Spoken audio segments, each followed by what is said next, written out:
Rajiv sir? Rajiv sir, are you with us? I'm there. Sir, I think Ibrahim sir is having some challenges. I think it's 8 o'clock. We will start the session, Yes, sir. yes, You please. can carry on, let him join.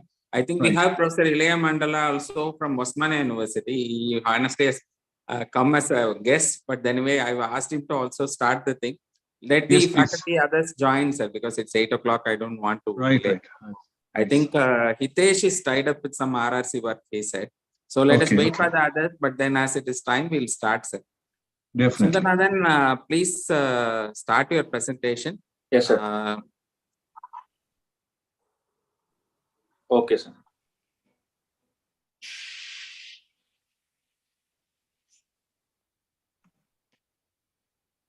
Kanna sir, good evening, sir.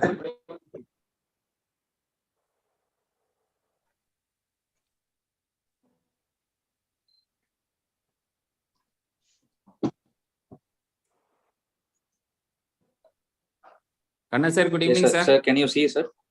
One moment, Sundar. Good evening, Kanna sir. Good evening. Good evening, sir. Sir, both the faculties Yes, are sir. held up in that ASIT, RRC, some discussion, I guess, sir. So I want our faculty to ask questions, sir, by the time they come and join, sir. I think that program is finished now. Sorry, sir, it got over, sir. It is over now, yeah. That program Probably is they over. will be joining sometime soon, sir. Right. You are also part of the meeting, sir. Okay. Yeah, I was there, yeah. It has finished. Okay, sir. Okay. So probably they are not picking the phone. Maybe they will just join. Sir, let us start, sir. You please start, sir. As they come, we can allow them to ask questions, sir. Sundar, good luck to you. Please start. We are unable to see your PPT, Sundar. Yes, now Yes. it is okay. Go ahead. Yeah. Okay, sir. Good evening to all respected faculty. Today I'll be presenting a case of an oral cavity lesion.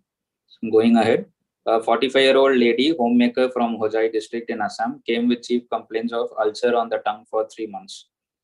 On elaborating, patient was apparently normal 3 months ago. Then she noticed an ulcer on the right lateral aspect of tongue, which was insidious in onset, initially small in size, around 1 into 1 centimeter, and gradually increased to present size and not associated with bleeding.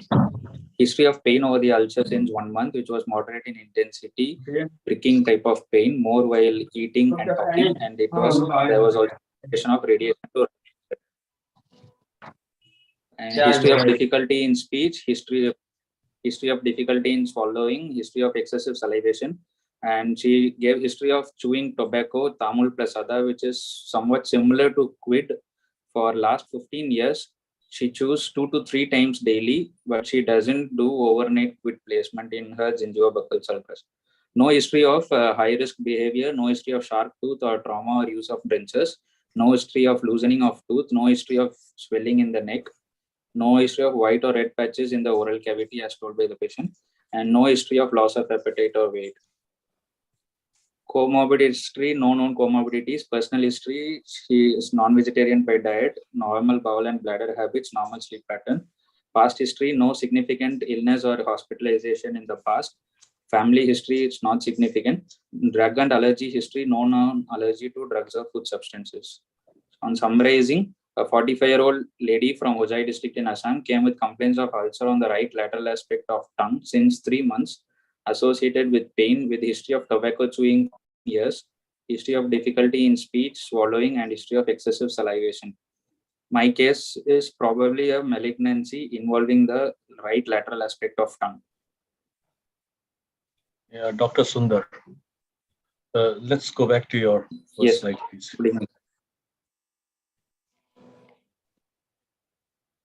Yes.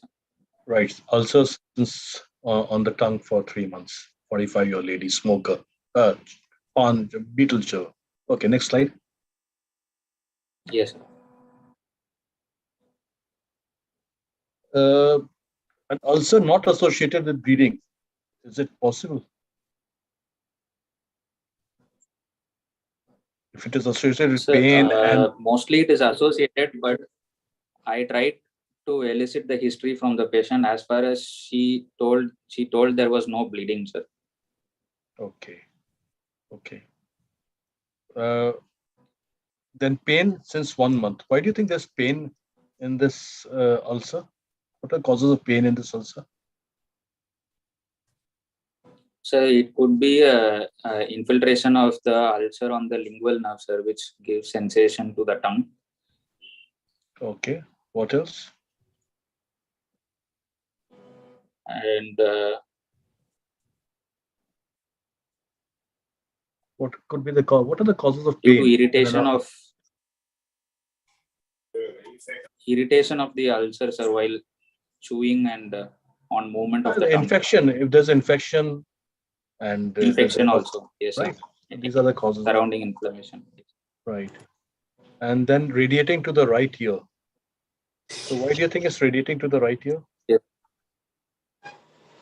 Sir, it is through the lingual nerve and the auricular temporal nerve, which are both the branches of the fifth nerve, sir. Okay. So there is referred pain to the ear usually. Okay, next slide, please.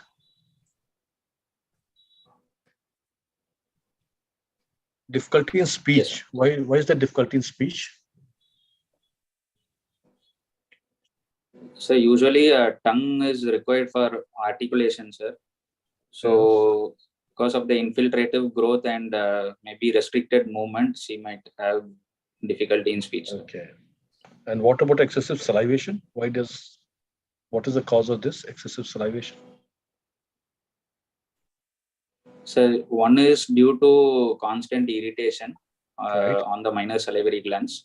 Right. And one more is since she has a difficulty in swallowing, there will be pooling of saliva. She may not be able to swallow Very the saliva, sir. Very good. Okay. What about history of white or red patches? Why do you ask for that? Sir, to rule out leukoplakia or erythroplakia, since they are pre-malignant lesions, so to elicit that history, I have asked. You think the patient would be able to tell you about the history that she's had? Okay, let's go. Let's go to the next slide, please. Yes, sir. She's not on any medication? No medication at all? No, sir. Okay. Never visited a dentist before? No, sir. She doesn't complain of any loosening of tooth or any tooth complaints, sir. How educated is she? How educated is she? Have you taken that? She is not educated, sir. Uneducated. Look, in a case of malignancy, I'd like to have a social history, no? Because treatment is prolonged and difficult. Yes, sir. So she should have a family support. Is she married? How many children does she have? What is her living condition? Can she afford the treatment or not? Right? All this has to come out here. Okay, sir. Okay. Okay, next slide, please. Okay, sir. So that's it. Okay, so now why do you what is telling you that it's probably malignancy? In cases we said probably malignancy. So 2-month history. 2-month history is a short history for ulcer. Yes. You can get it is a short ulcers. history. So why do you think it's malignant? It is a short history. It is the patient gives a short history, sir. And history what are the other tobacco, ulcers which have very short history? Couple of months. You have recurrent ulcers, couple of months. Painful. Traumatic ulcers, sir. Traumatic ulcer, aphthous ulcers. Right. Traumatic ulcers. So why do you think it's malignant? You've got nothing to say that it's malignant. I mean, why? What are the positive points? She has history of tobacco chewing for 15 years. Okay, one is that she's got a risk factor. Right. What else? Risk factor, and she is also having the growth is increasing in size rapidly, and there is history of difficulty. Where have you mentioned that it's growing in size? And where is that? Where have you mentioned that it's growing in size rapidly? It was 1 centimeter, not 2 centimeters. So now it is around 4 centimeters size, sir. Okay. I have not mentioned that in the history. Okay, but that by your history, what do you think is except for that ulcer? You have got, but she's got difficulty in swallowing in speech, isn't it? Difficulty in excessive swallowing and salivation. speech, These that are all signs features of infiltration. malignancy, right? Any other lumps in the Malignancy. neck? Yes, sir. Have you asked her for any other lumps in the neck? No lumps, sir. As per according to patient's history, there is no lump, sir. Okay.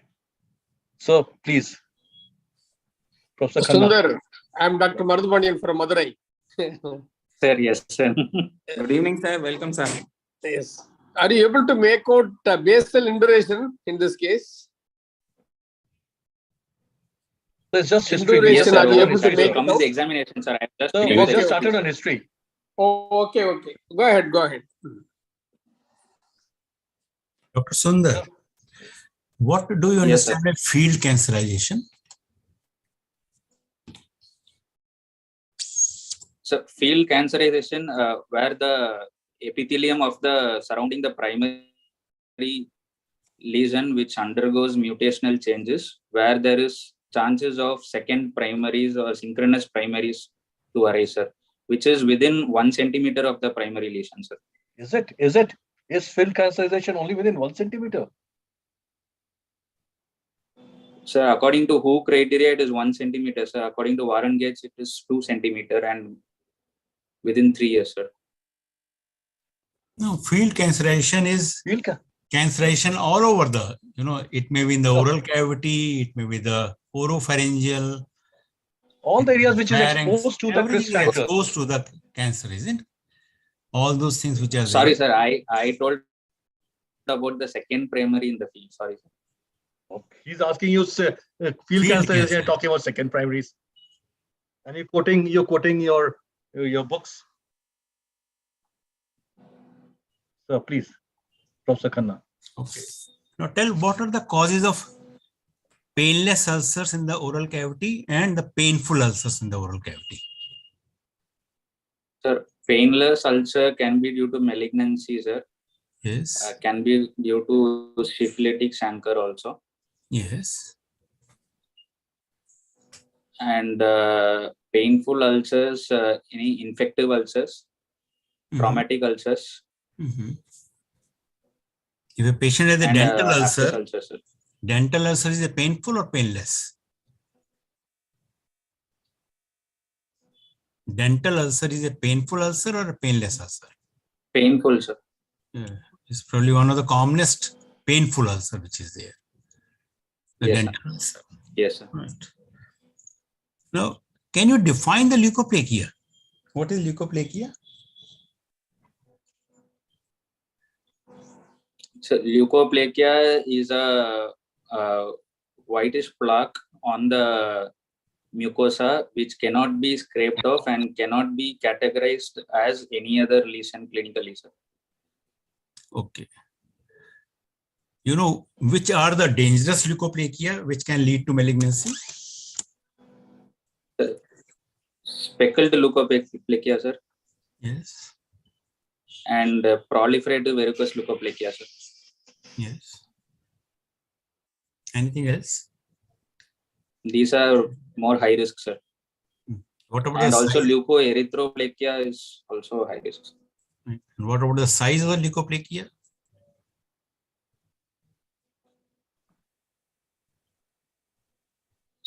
Size, I think more than 2 centimeter. I'm not sure, sir.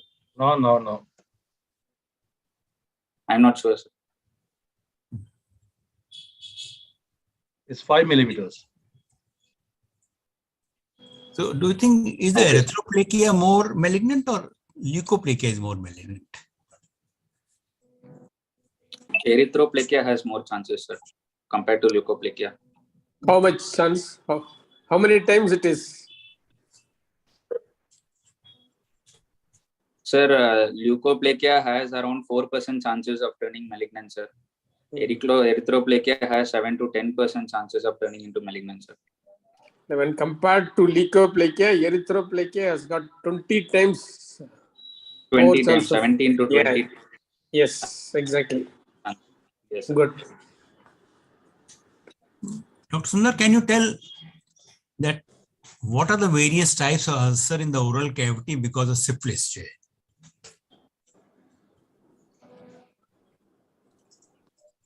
What would Sir, happen in lips. the primary syphilis? what will happen in the secondary syphilis and what will happen in the tertiary syphilis.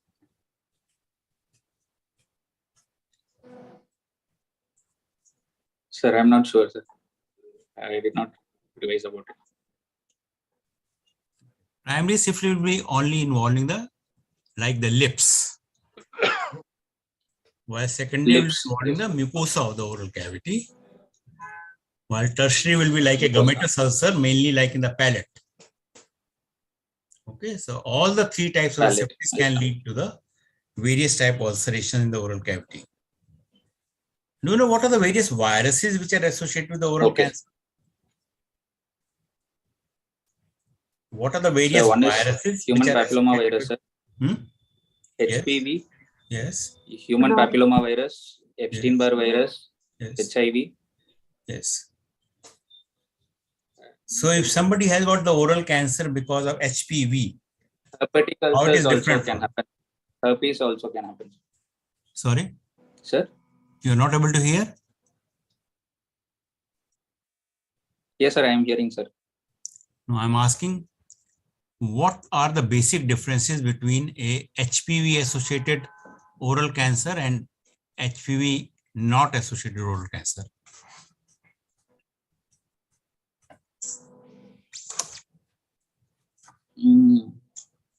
HPV, usually it is oropharyngeal area is involved, sir.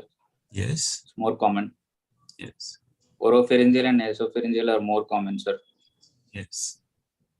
Anything else? And What were the lymph nodes? What happened to the lymph node involved? lymph nodes,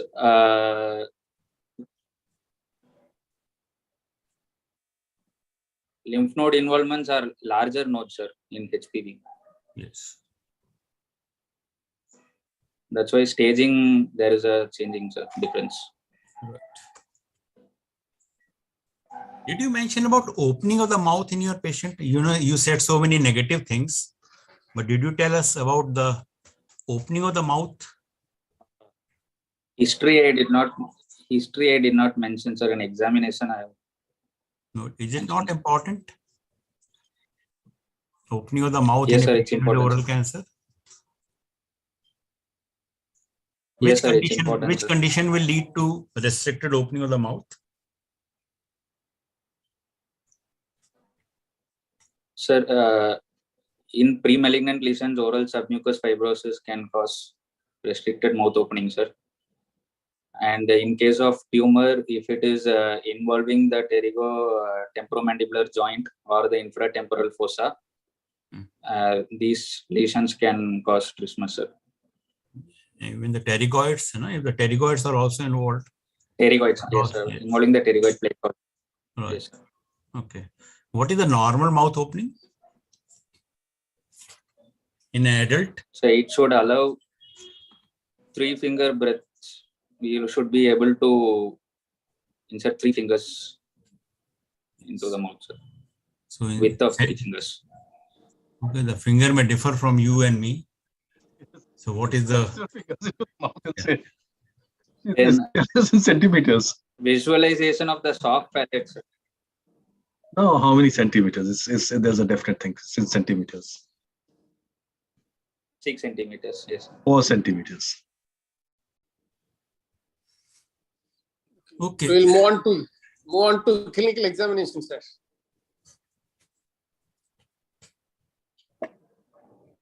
Yes, sir. After informed consent, patient was examined under adequate light and exposure in sitting position. Patient is conscious and cooperative. ECOG score 1, BMI 20 kg per meter square. No pallor, icterus, cyanosis, clubbing, generalized lymphadenopathy, and pedal edema. Vitals, pulse rate 70 beats per minute, regular rhythm, normal volume.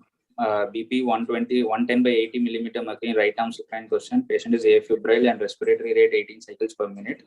Coming to local regional examination, adequate mouth opening present, poor oral hygiene, dental stains or tobacco stains are present, and ulceroproliferative growth seen on right ventrolateral aspect of tongue around 4 to 3 centimeter in size, irregular shape, margins irregular, everted edges, no slough seen on the floor. extend it extends from 3 centimeter proximal to tip of tongue, and posteriorly it extends up to the base of the tongue, and it seems to extend to the floor of the mouth and gingivolingual sulcus. There are leukoplakic patches noted on the right ventrolateral aspect of the tongue anterior to the growth, and restricted movement of tongue is seen, and deviation of tongue to right side is seen. There is excessive salivation and difficulty in articulation, no halitosis, dental formula is normal, opening of parotid and submandibular duct seen, no other lesion seen in lip, buccal mucosa, retromolar trigone, hard or soft palate. So this is the growth, and this is a deviation of the tongue towards the ipsilateral side. On palpation, a 4 into 3 centimeter ultra-proliferative growth in the right ventrolateral aspect of tongue.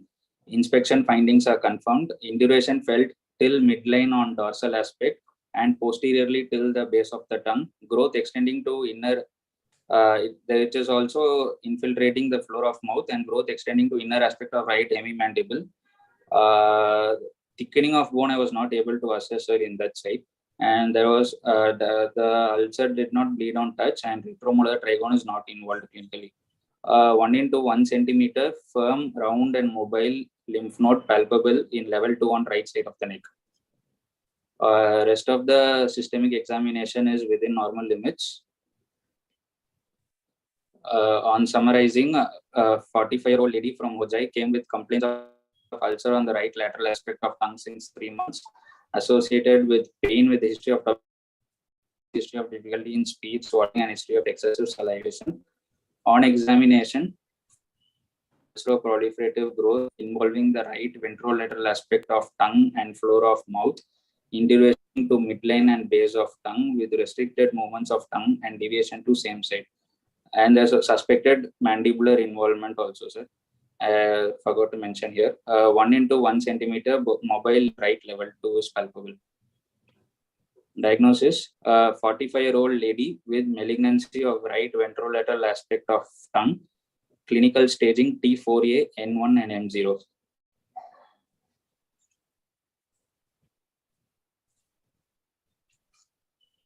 Okay, Dr. Sundar, let's go back to your first slide of examination.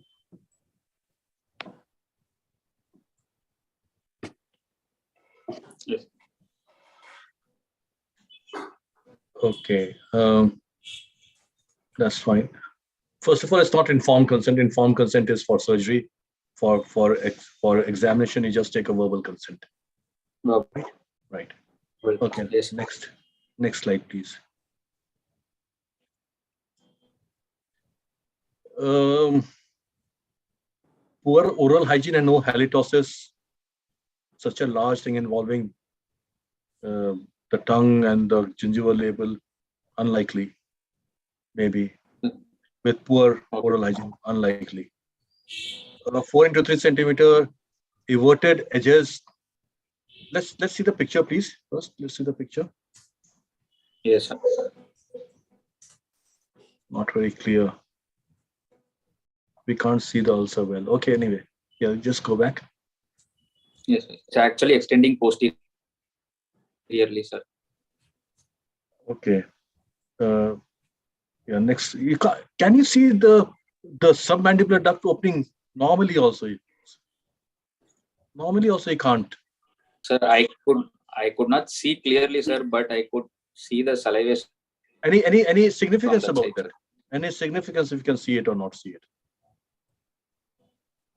No significance at all. Sometimes if the growth is infiltrating, no significance. Okay, if it's infiltrating, the glands would be enlarged, isn't it? Glands will be enlarged. Yes. Right.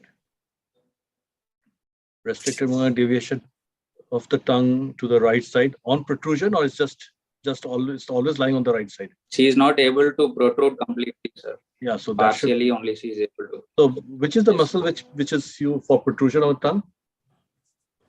Genioglossus, sir. Yeah, that's the only muscle which for protrusion of tongue. Okay, dental formula. Okay, next slide, please. Next slide. Okay, is the induration crossing the midline or it's not crossing the midline? Sir, it is till the midline, sir.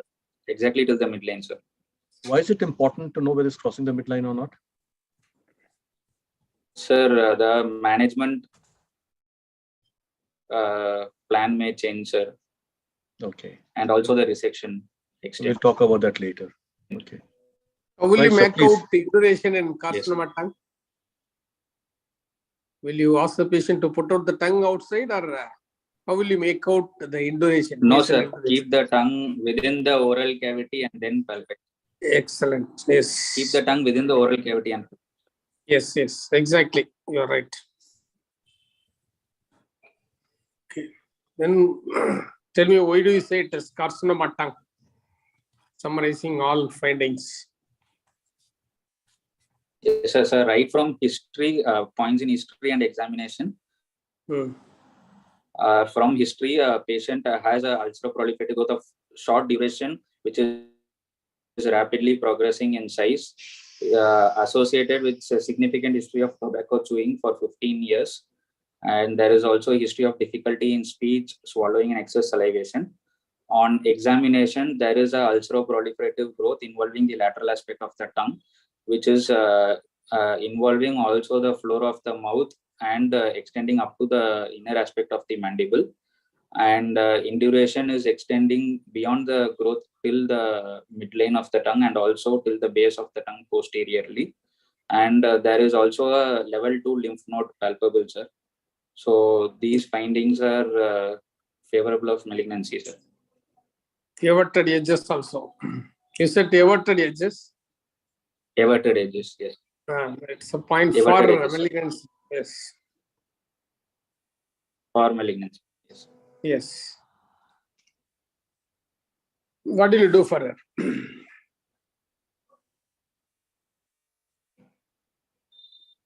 So first, I would like to evaluate the patient, sir. I will do investigations to confirm my diagnosis and support my diagnosis to stage the disease and plan for treatment, sir.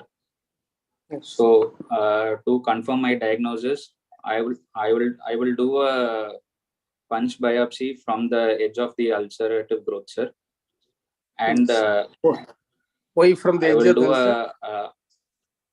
Why you will take biopsy from the edge of the ulcer? Why not Sir, from to the also- center of the ulcer?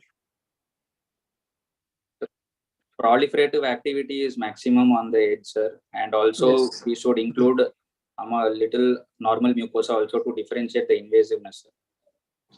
To differentiate? Invasiveness, sir. Normal and invasive growth, sir. To know the exact layer from where it is Layers, sir. originating. Depth of invasion. Yes. Edge wedge biopsy. What will you see in the microscope? Microscopic finding. In this case, what do you anticipate? Squamous cell carcinoma, sir. Non-keratinizing squamous cell carcinoma is commonly seen, sir. And also we should assess the grade of the tumor, sir. How it is graded? Differentiated, Pathologically. moderately differentiated, or poorly differentiated. What is the name of that grading? Pathologically. What is the name of this pathological grading? Yeah. You said moderately differentiated, poorly differentiated, well differentiated. How it is? Broadest classification. Broadest classification. Broadest classification. Yes. Broadest, sir. Yes. Okay. Now reported as squamous cell carcinoma. Then what do you do? I'll do a biopsy. Then, since it is a tongue lesion, I will do a MRI of the oral cavity, sir, and including the neck also. And I'll stage the disease. Sundar, just I'll how do do you do an. it? Sundar, in MRI, what special technique do you Yes, sir. do to take a MRI? What special technique? Any technique involved?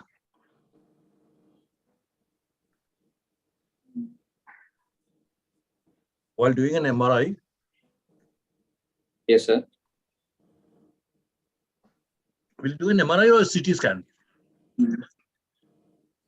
MRI, sir, in tongue lesions, MRI is better, sir. What are the indications for Preferred CT over in CT a scan. oral cavity? What are the indications for CT scan in an oral cavity? So CT scan mainly for the bony involvement, sir. Involvement of the mandible and extent of the growth, involvement of nearby structures, involvement of the skull base, and for the staging the neck node, sir. Right. So MR is any if you suspect lymphovascular invasion, right? And the depth of the tumor if you. Yes, sir. MR is for lymphovascular invasion, and in case of mandible bone marrow invasion, and also the involvement of the tongue muscle. So you do the depth of puff cheek. What is called a puff cheek?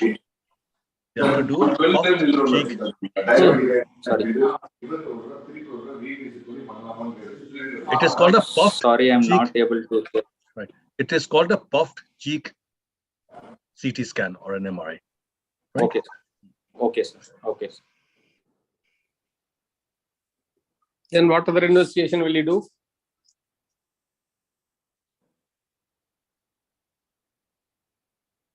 You said Sir, I lymph will, nodes are palpable.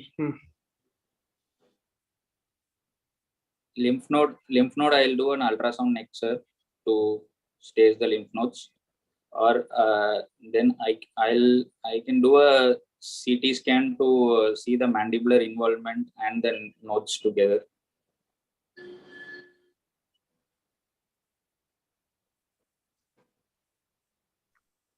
Sundar, your Yes, sir. Your investigation should be to confirm the disease, to stage the disease, and then to manage the disease. Okay. Yes, sir.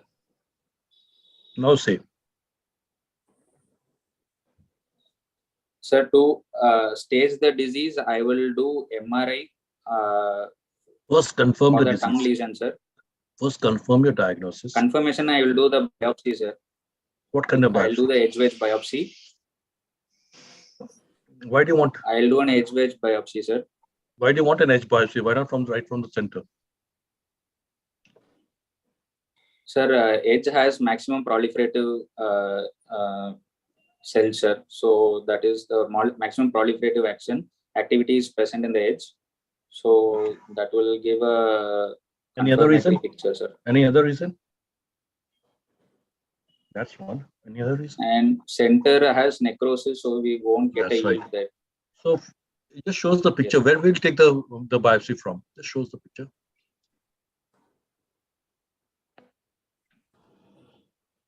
So from the anterior and anteriorly, sir, edge and which is anteriorly, sir.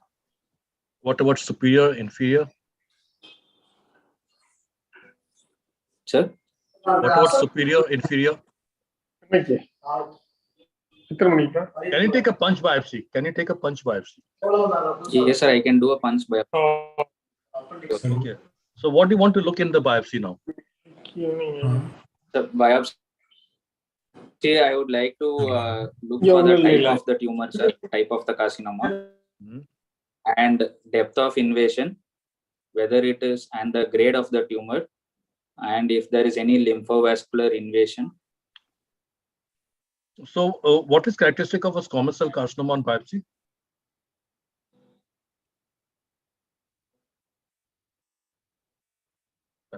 Histopathology. What's this? So different. You get? Keratin pearls are seen, sir. Okay. Suppose you're not getting keratin pearls. pearls. It's still a squamous cell carcinoma, but you're not getting keratin pearls. Then?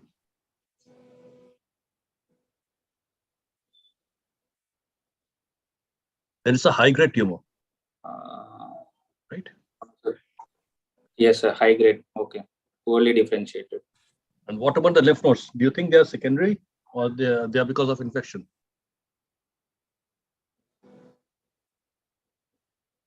Sir, so clinically it looks like a secondary node, sir. It is firm to hard. How will you distinguish? Node. How will you distinguish clinically whether the lymph node is secondary or it's infected, inflammatory? I'll do. So ultrasound features can help to Clinically, differentiate clinically, sir. So, malignant node are firm to hard in consistency, more rounded.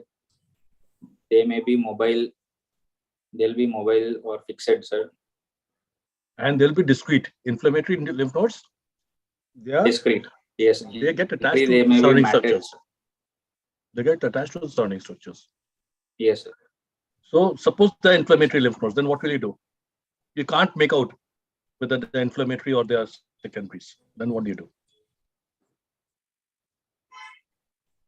Sir, anyways, in this patient, I will go for a neck dissection, sir. Straight away. Sir. Straight away. Yes, sir. Otherwise, Can I you do can an do FNAC? ultrasound guided FNAC to confirm it, sir. Right. Ultrasound guided You do that. to You give a course of confirm it, sir. antibiotic and do that. Isn't it? Okay, sir. So please. Sundar, why do you take the biopsy from the anterior side? Why not from the posterior side? So one is easy accessible, sir, Yes. and we don't want to extend the posterior extent of the tumor, sir. Right. Margin. Okay. Can you tell what are the various types of biopsies? So one is incisional punch biopsy, incisional biopsy, or excision biopsy, sir. So when you do incision biopsy and when you do excision biopsy.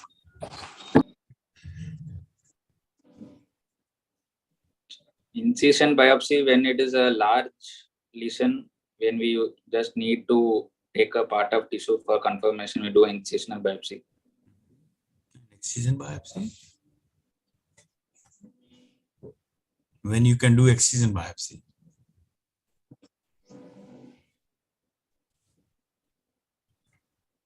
Excision in case of smaller lesions or How small small? will be How that? small? 5 millimeter? confirmation of diagnosis. No, but how small will be that? To take excision biopsy. In this case, sir, or general? No, any case, not in this case. In general, what is the rule for that? Say anything.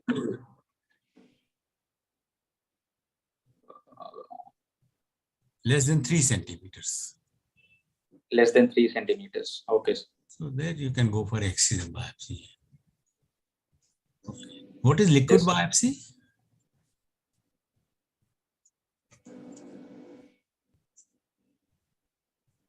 Sir, What is liquid biopsy?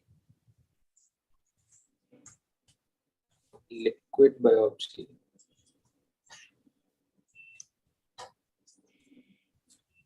I don't know, sir. All the malignant cells, they go to the circulation. And in the circulation, you can find the malignant Okay. cells. So that is the liquid biopsy. Okay. Can you do some How is it done, sir? From just from the blood. from blood samples? Yeah, yes. Do you know, can you do any staining technique to, especially like if there's a very small lesion is there in the oral cavity and you are not sure whether it's a benign or a malignant, can you do some staining in the oral cavity?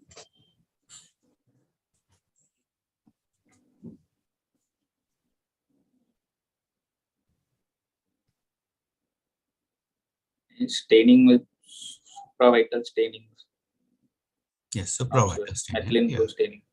That is called a Supravital chromography. No? You can do a chromography. No, just like in the cervical cancer, Okay. no, you can do the acetic acid there. You can put the acetic acid and you Okay. can find that whether that is a dysplastic lesion or whether it is a invasive lesion or not. Dysplastic. Yeah. Similarly, also you can do in the oral cavity also. Okay. Okay. The similar type of the supravital staining can be done, or you can do the acetic acid staining can be done, and you can find out that that particular lesion which is there is a dysplastic lesion or Okay. it's a malignant lesion. Right. Okay. So you have done the biopsy in this patient and the biopsy has come out to be a squamous cell carcinoma. Okay. So what is your plan Yes, of treatment now? Sir, I'll then stage the disease, sir, to assess the extent of the lesion. I'll do an MRI Yeah, you've done and the also MRI. CT scan to rule out Yes. mandibular, to assess the mandibular involvement. I'll do a CT, sir, or MRI also is sufficient, and also I'll stage the node, sir, with ultrasound neck. Right. So in my case, the lesion is extensive, sir. It is going to the midline, and it is also induration is there till the base of the tongue, with also suspected involvement of the mandible. And sir, this MRI was done. Shall I show the report? Yeah, please show that. Yeah.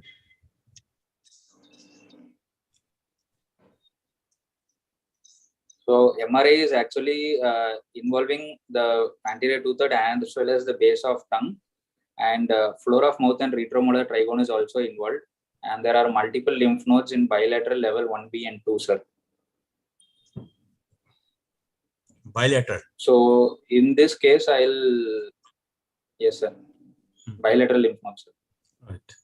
Is there any chance of getting metastasis First, I'll below the clavicle? Sundar. So oral cavity lesion, mainly you are looking for mandible and neck nodes. Is there any chance of metastasis below the clavicle? Infraclavicular metastasis of a squamous cell carcinoma of the oral it is cavity. very rare in oral cavity. Exactly. Yes. It is very rare, sir. 90 to 95% So it of is the not time you part get. of routine staging work. Yes. Good. Yes, sir. So what is the plan? So in this case, so we can do since the lesion is very extensive, upfront resection may not give a functional tongue to the patient, sir. So I can opt for a combined chemo radiotherapy and then go for a resection, sir. So it is always better to answer what you're going to do rather than what you cannot do. So don't say First, I cannot I'll do. discuss in the multidisciplinary Right. tumor board. That is it. And then you say surgery Yes, sir. for doesn't. You say that I will go for chemo. Someone asks you whether you're going for surgery, then you say why it can't be done. Instead of saying upfront that I cannot do surgery, so I'll go for this. Okay, sir. Okay, sir. So which chemo radiotherapy you are going to give?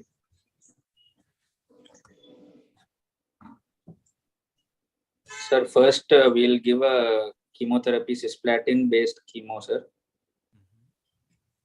And then we'll go for a radiotherapy, sir, and followed by again chemotherapy. So it will be a sandwich therapy, sir. So are you going to give what type of the radiotherapy you are going to do? External beam radiotherapy or brachytherapy?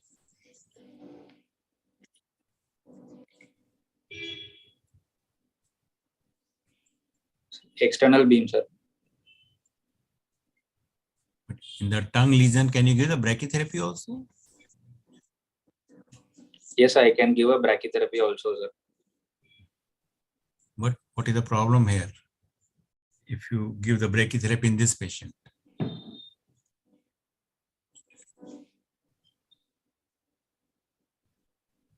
Sir, mandible osteoradionecrosis. Then probably you won't be able to cover the retromolar trigone also. Yes, sir. And Yes, it is also going to the floor of the mouth also. So this is not a candidate for the brachytherapy. Yes, sir. Brachytherapy. Okay. So what are the general complications of radiotherapy?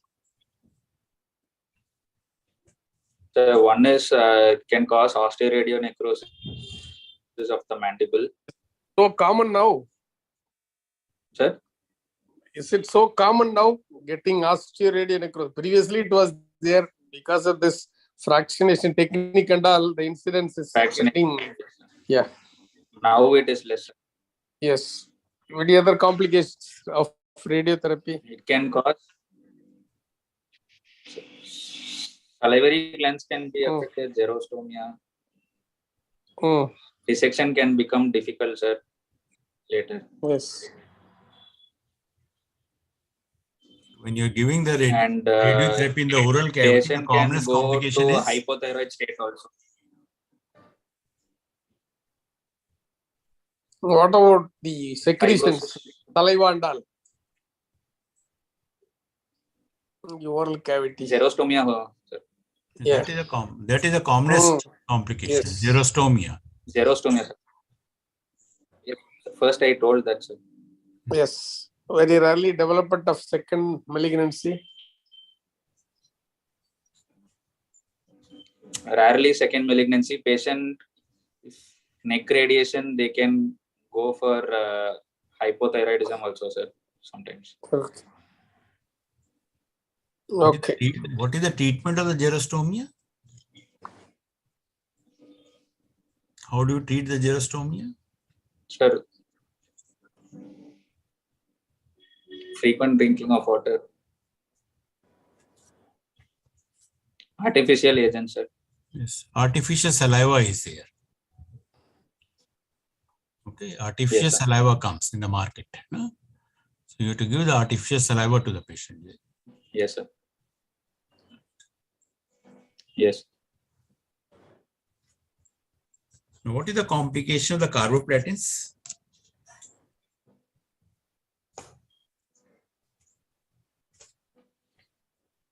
Carboplatins, platinum based.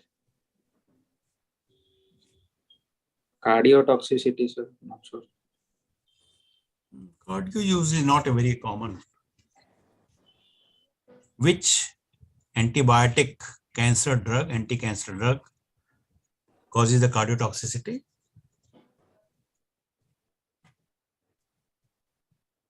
Taxane, sir. Antibiotic. You know antibiotics, anti-cancer drugs? Antibiotic, sir. What are the antibiotic anti-cancer drugs? Can you name some? Metronidazole, sir. No, that is the radiosensitizer. Okay, Sundar, what is the use of metronidazole Yes. in radiotherapy? So it's a radio sensitizer, sir. How?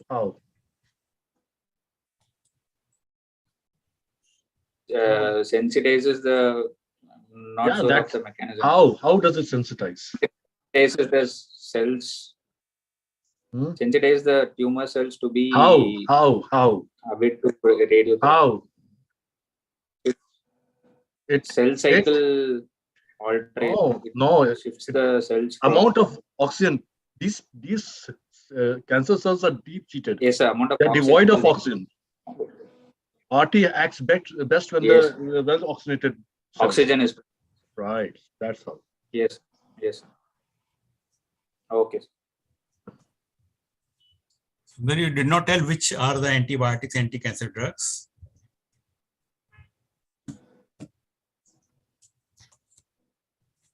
Adriamycin, I don't know. adriamycin, Okay. mitomycin, donorubicin, all these are the Mitomycin, antibiotics. Okay, all these are the antibiotics. Okay. And adriamycin is classical for the cardiac toxicity. Cisplatin is for the urotoxicity is there. Urotoxic. So you have to be sure that patient's renal profile is okay. You have to give the plenty of the fluids. Okay. Yes, sir. What is the toxicity of the bleomycin? That is also one. What is the toxicity? Bleomycin causes fibrosis, sir. Pulmonary fibrosis. Pulmonary fibrosis. Yes. Yeah. So that is the main toxicity of the bleomycin. Okay. So you are giving the patient the radiochemotherapy and your lesion becomes resectable now. What are you going to do? Okay, sir. So what are you So I going will to do a radical partial glossectomy with at least 1 centimeter margin 3-dimensionally. With the since retromolar trigone and mandible is involved, I'll go for a segmental mandibulectomy or hemimandibulectomy, sir, based on the extent of involvement. And I'll go for a modified neck dissection bilaterally, sir. Is he a candidate for the commandos operation?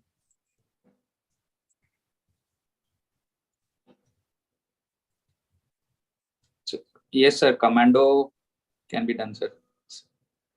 So classically, it's a patient for the commandos operation where you are going to remove the tongue, remove the mandible, Yes. and to do the neck dissection. Tongue, mandible, and radical neck dissection, sir. Right. Yes. What are the 3 ways of handling the mandible? You said hemimandibulectomy and segmental. One more mandibulectomy is there. What is that? Marginal mandibulectomy, sir. Yes. When will you advocate marginal mandibulectomy?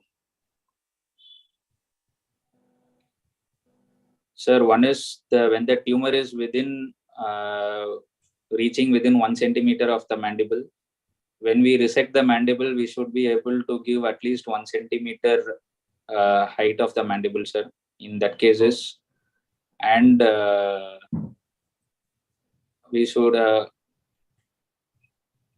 also be able to preserve the alveolar artery supply, sir.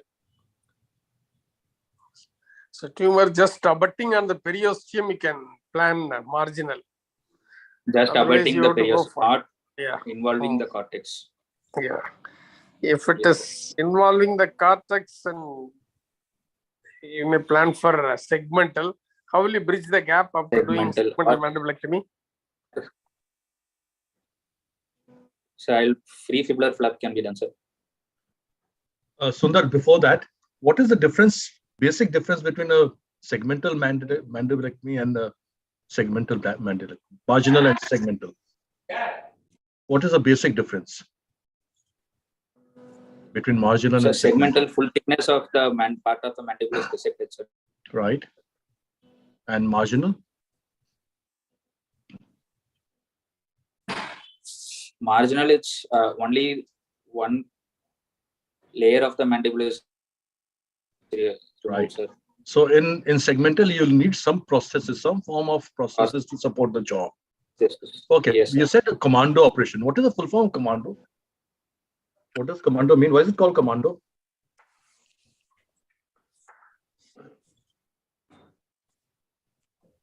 You have an idea why it's called commando?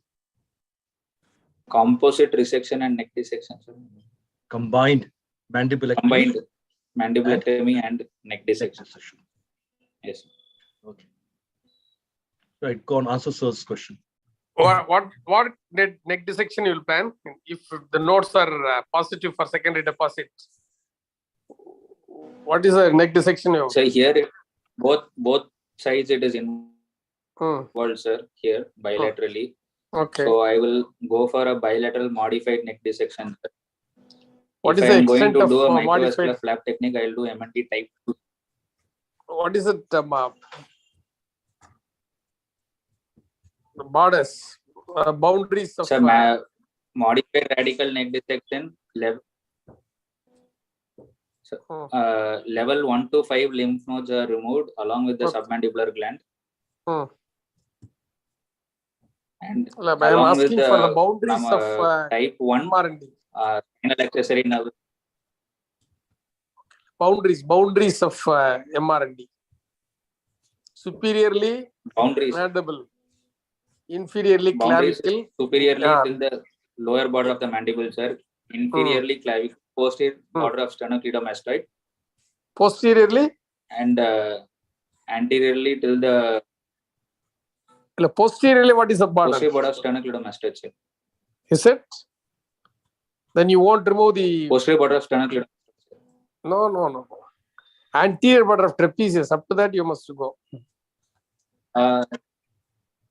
Sorry, sir. 5 nodes are also removed. Anterior border of trapezius. Yes. What are the 3 structures that will preserve in MRND? Yes, sir. What are the three structures you will So preserve in MRND3, spinal accessory nerve, sternocleidomastoid.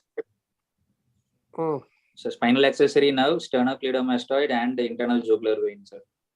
So MRND3. Okay. What is the notorious complication when you advocate classical neck dissection on the left side of the neck?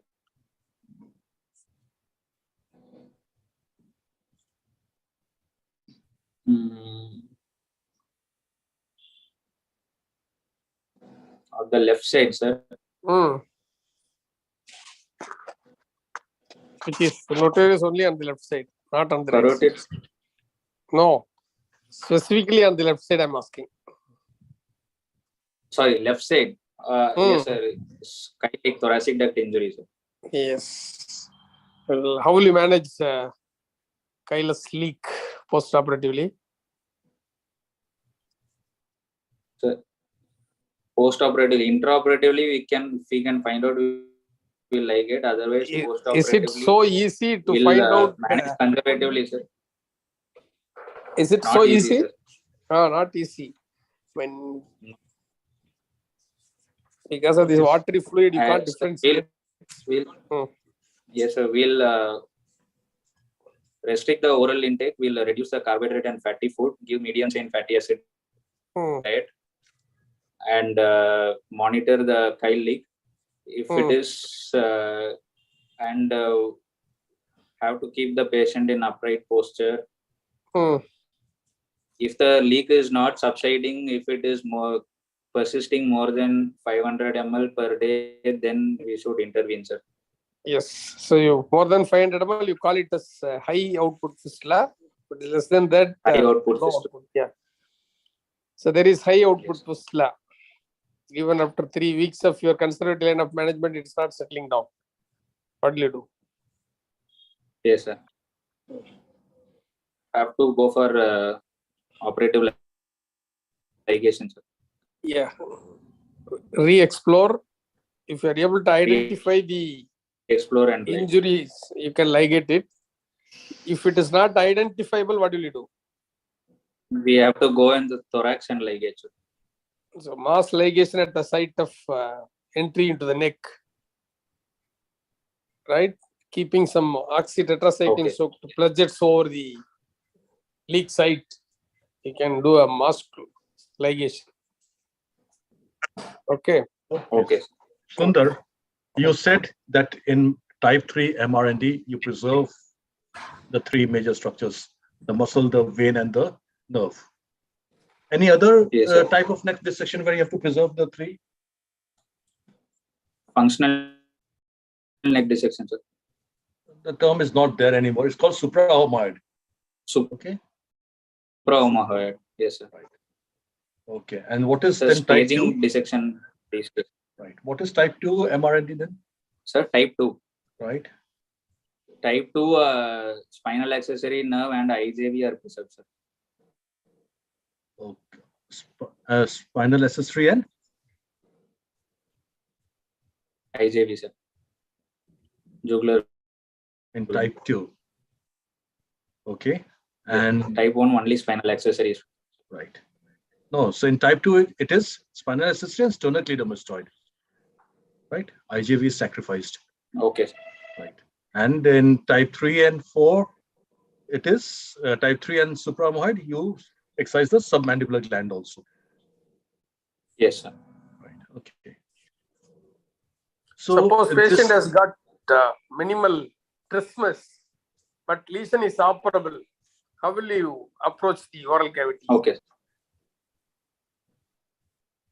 Did you get my question? Lesion is operable. Yes, sir. Minimal trismus. Transoral approach is not possible. How will you approach the lesion? Sir, lip split approach or median mandibulotomy. Median or paramedian?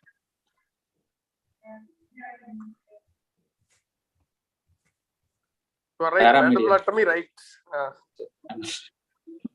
Better go for a paramedian approach, right? Paramedians. Yeah. Okay, sir.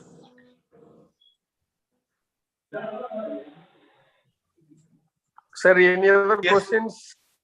I just wanted to ask him, in AJCC 8, there's some changes. Can you tell me what are the changes in oral cavity in AJCC 8? So one is depth of invasion has been included Okay, one. What in the staging, else? and extranodal extension of the tumor is Right, very good. What else? Third, of the node, right. and in carcinoma lip only the mucosal part is included and the cutaneous is included. The Dr. Jaydeep. Dr. Jaydeep, yeah, right. Yeah, and third? So carcinoma lip mein Not in lip, in oral cavity. cutaneous lip has been excluded.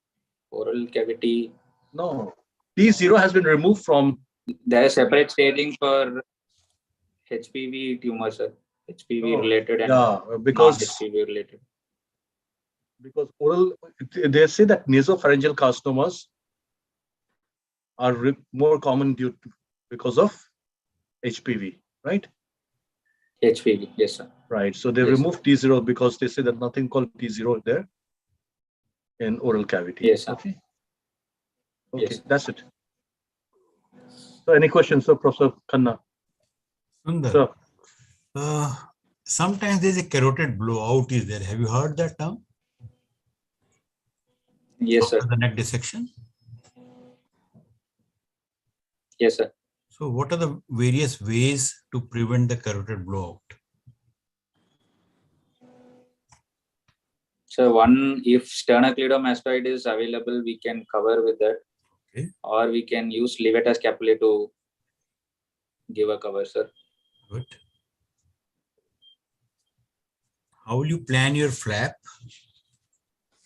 You know, what are the various ways or various flaps which are there for the neck dissection? So one is classical is PMMC flap, sir, pectoralis major myocutaneous flap. No, not the flap, neck incision. What are the various types of Neck incision, sir. Commonly used is dissection? modified Schobinger, sir. Commonly used is modified Schobinger incision, sir, which creates 3 flaps. Can be a 3 flaps, 2 flaps, or 4 even flaps. 4 flaps, sir. So which one is the 4 flap? What is the name of that incision? That's called a Hayes-Martin. Schobinger, Hayes-Martin. Hayes-Martin. You know? So usually what happens when you're giving the Hayes, because that gives the best exposure. Hayes-Martin gives the best exposure. But Okay. the problem is that those angles which are forming, Okay. they may get necrosed. They can go for necrosis. Yeah, and this necrosis is usually right over the carotid vessels. Okay. Carotid. So that is the main problem with the Hayes-Martin feature. So you must make sure that the flap does not get necrosed. There is no infection is there. You should not bare clean the carotid. The sheath should be there over the carotid vessels. Okay. And if required, you put the levator scapulae over that. Okay. Okay. Now, how can you reconstruct the tongue? What are the various ways to reconstruct the tongue? Sir, there is radial free forearm flap, sir. Okay, so that is one. Or anterolateral thigh flap can be used. No, you're talking all about free flaps. So many of the centers may not be doing the free flaps. So can you tell any other flap which are there which can be used for that? Local advancements. Which is the workhorse for the plastic surgeon? Deltopectoral. Yes. So you can use the deltopectoral flap. Deltopectoral flap, sir. And for the tongue, Yes. what precaution you have to take?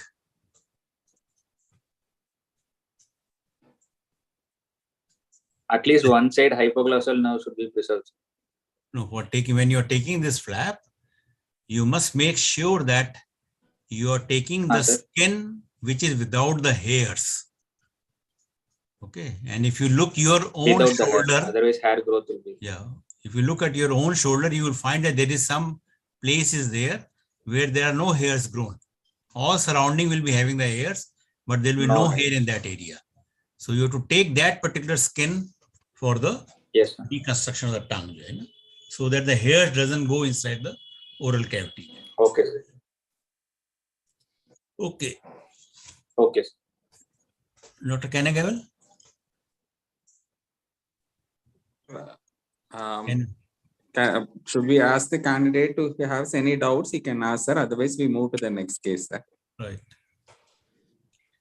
Sundar, do you want to ask any questions or any Sir, doubts to be clarified?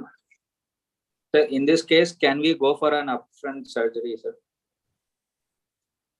No, this is not the candidate for that. You know, you are telling the retromolar trigone is involved, Sir.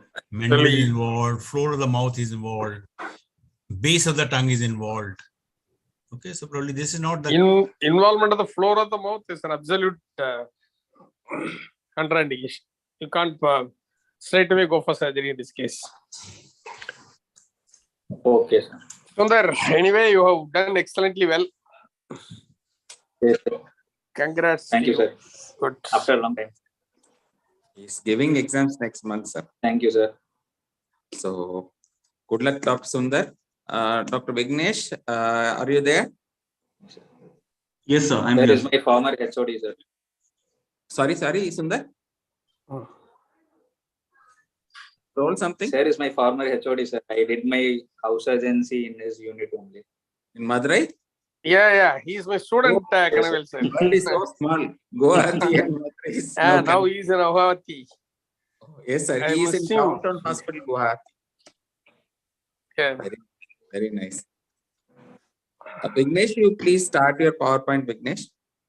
Thank can you, I sir. start sharing I'll it, sir? stop sharing, sir. Yes, Yes, please.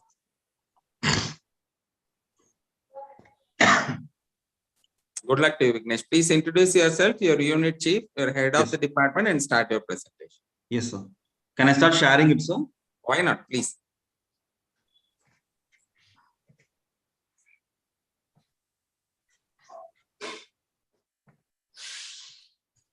Make it full screen, ma.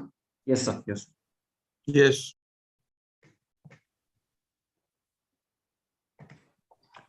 Is it visible now, sir? Perfect. Good to go. Yeah, good evening. I'm Dr. V. Vignesh, a PG of General Surgery from Stanley Medical College, Chennai. So my unit chief is Professor Dr. A. Anandima, and my HOD is Professor Dr. R. Manimanan, sir. Sir, can I start with the presentation, sir? Go ahead. Yeah, thank you. So a 45-year-old female, a resident of Chennai, Tamil Nadu, who was a farmer by occupation, presented to us with chief complaints of dilated and tortuous swellings on the inner aspect of the right lower limb for the past 1 year. She also had complaints of pigmentation of skin over her right ankle for the past 6 months. She had pain over the right lower limb for the past 6 months. Moving on to the history of presenting illness, the patient was apparently asymptomatic before 1 year when she noticed dilated tortuous swellings on the inner aspect of the right leg and right thigh, which was gradual in onset, progressive in nature. It becomes prominent on standing and walking and decreases on lying down. History of pain over the right leg and right thigh for the past 6 months, which again was gradual in onset, progressive in nature, dragging type of pain, which was not referred, nor was it radiating, and it occurred more towards the end of the day and relieved by resting the limbs and lying down. History of dark pigmentation was present over the right ankle for the past 6 months. History of prolonged standing was present while walking. There was no history of bursting type of pain. There was no history of intermittent claudication. There was no history of fever. There was no history of ulcer. There was no history of trauma. There was no history of any prolonged immobilization or hospital stay. There was no history of any abdominal mass, and there was no history of swelling or pain over the opposite limb. There was no past history. There was no history of previous similar complaints, no history of any previous surgery, no history of previous blood transfusions. Comorbid history. Patient is not a known case of diabetes, hypertensive, TB, asthma, or epilepsy. Moving on to the personal history, the patient was on a mixed diet. Her bowel and bladder habits were normal. She had no adverse social habits, and her sleep pattern was also found to be normal. Her LMP was 20, 11, 22, and she had regular cycles. Her obstetric code was P2L2 and a last childbirth of 25 years back. And there was no history of any similar complaints in the family. A summary of the history. A 45-year-old female was a farmer by occupation with no comorbidities, with history of prolonged standing, presented with dilated tortuous swellings over the inner aspect of right lower limb for 1 year, dragon type of pain of the right lower limb for 6 months, and pigmentation over the right ankle for 6 months. Can I proceed, sir? Or should... Please stand by. Sahai sir, Kanna sir. Yeah. Vignesh, could you go ahead to your first slide, please? Yes, sir. Look, your slides are too small. Hey, the fonts are too small. So I'm really sorry, sir. I don't know. Right. So it's difficult to understand. Okay. So she's having pain over the right lower limb for 6 months. Yes, sir. What was the diagnosis on history? Sir, she has positive findings, which you know. No. What was it? What's the diagnosis on history? On what, sir? What's your diagnosis? What do you think you're dealing with just by history? I could be dealing with a case of venous insufficiency, sir. A case of primary venous insufficiency based on the history alone, sir. Okay, what do you mean by venous insufficiency? So chronic venous insufficiency is actually a plethora of signs and symptoms that is caused by chronic venous hypertension, sir. Which is again caused by chronic ambulatory venous hypertension. It includes swellings, it includes pigmentation, eczema, dermatitis, lipodermatosclerosis, and the other complications associated with varicose veins, along with the varicose veins, sir. It is usually present when the ambulatory venous pressure is more than 80 mmHg, sir. Okay. So why do you think there's pain now? Does chronic venous insufficiency lead to pain?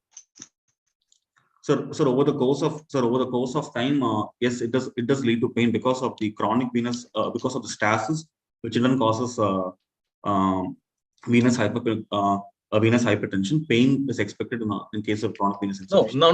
Now, is the hypertension causing stasis or the stasis causing hypertension? So stasis is what causes the hypertension, sir. Okay. The pathology for the pain in this case could be increased capillary hydrostatic pressure, hypoxia and anoxia of the capillary endothelial lining, again caused by the. But she's not having any ulcers, or is she? Yes, sir. But then she's having pigmentation of skin over the right ankle, sir, which could be. Okay. So what is the cause of pigmentation? So the venous stasis in turn will lead to the venous hypertension, which leads to the diffusion of RBCs into the tissue planes, and the macrophages will attack the RBCs and cause lysis of the RBCs. There is breakdown of the RBCs. Okay, that's yes, fine.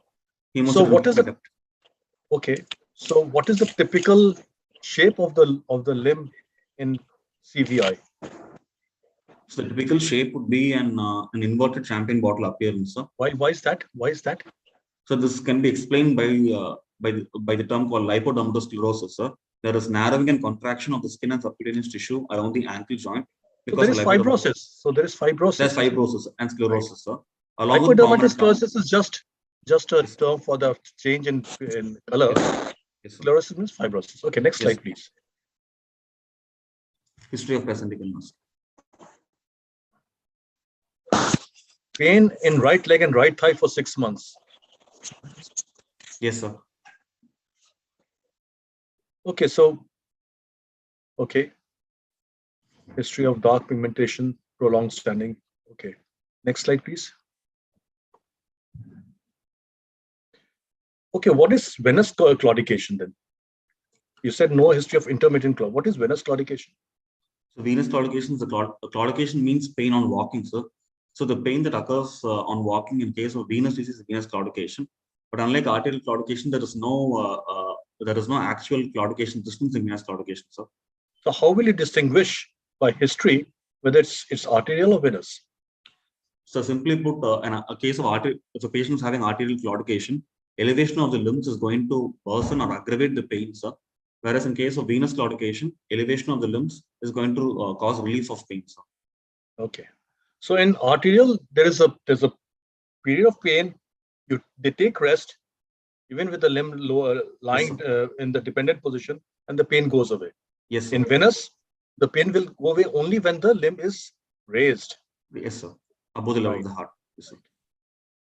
Okay, you took history of trauma and prolonged immobilization. Why? Why did you take that? So I just wanted to roll out a deep vein thrombosis in this case because we're dealing with a case of painful lower limb, sir, with swelling. So Okay. And pain. This is on the right leg, is it? yes, sir. Yes, sir. So which is commoner, right leg or left leg? The left leg is common, sir. Why? Why is it more common on the left? Mm.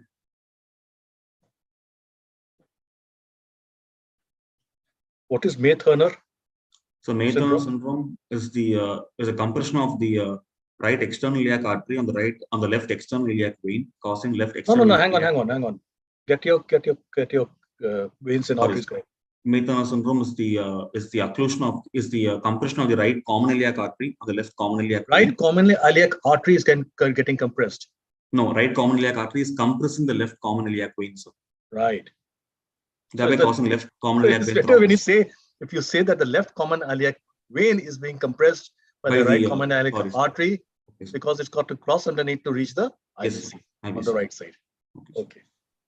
Okay. Next slide, please. So there's no other. Did you ask about any problems on the other limb? Yes, sir, I did, sir. In the previous slide, I've asked about the history of swelling or pain. Or the opposite.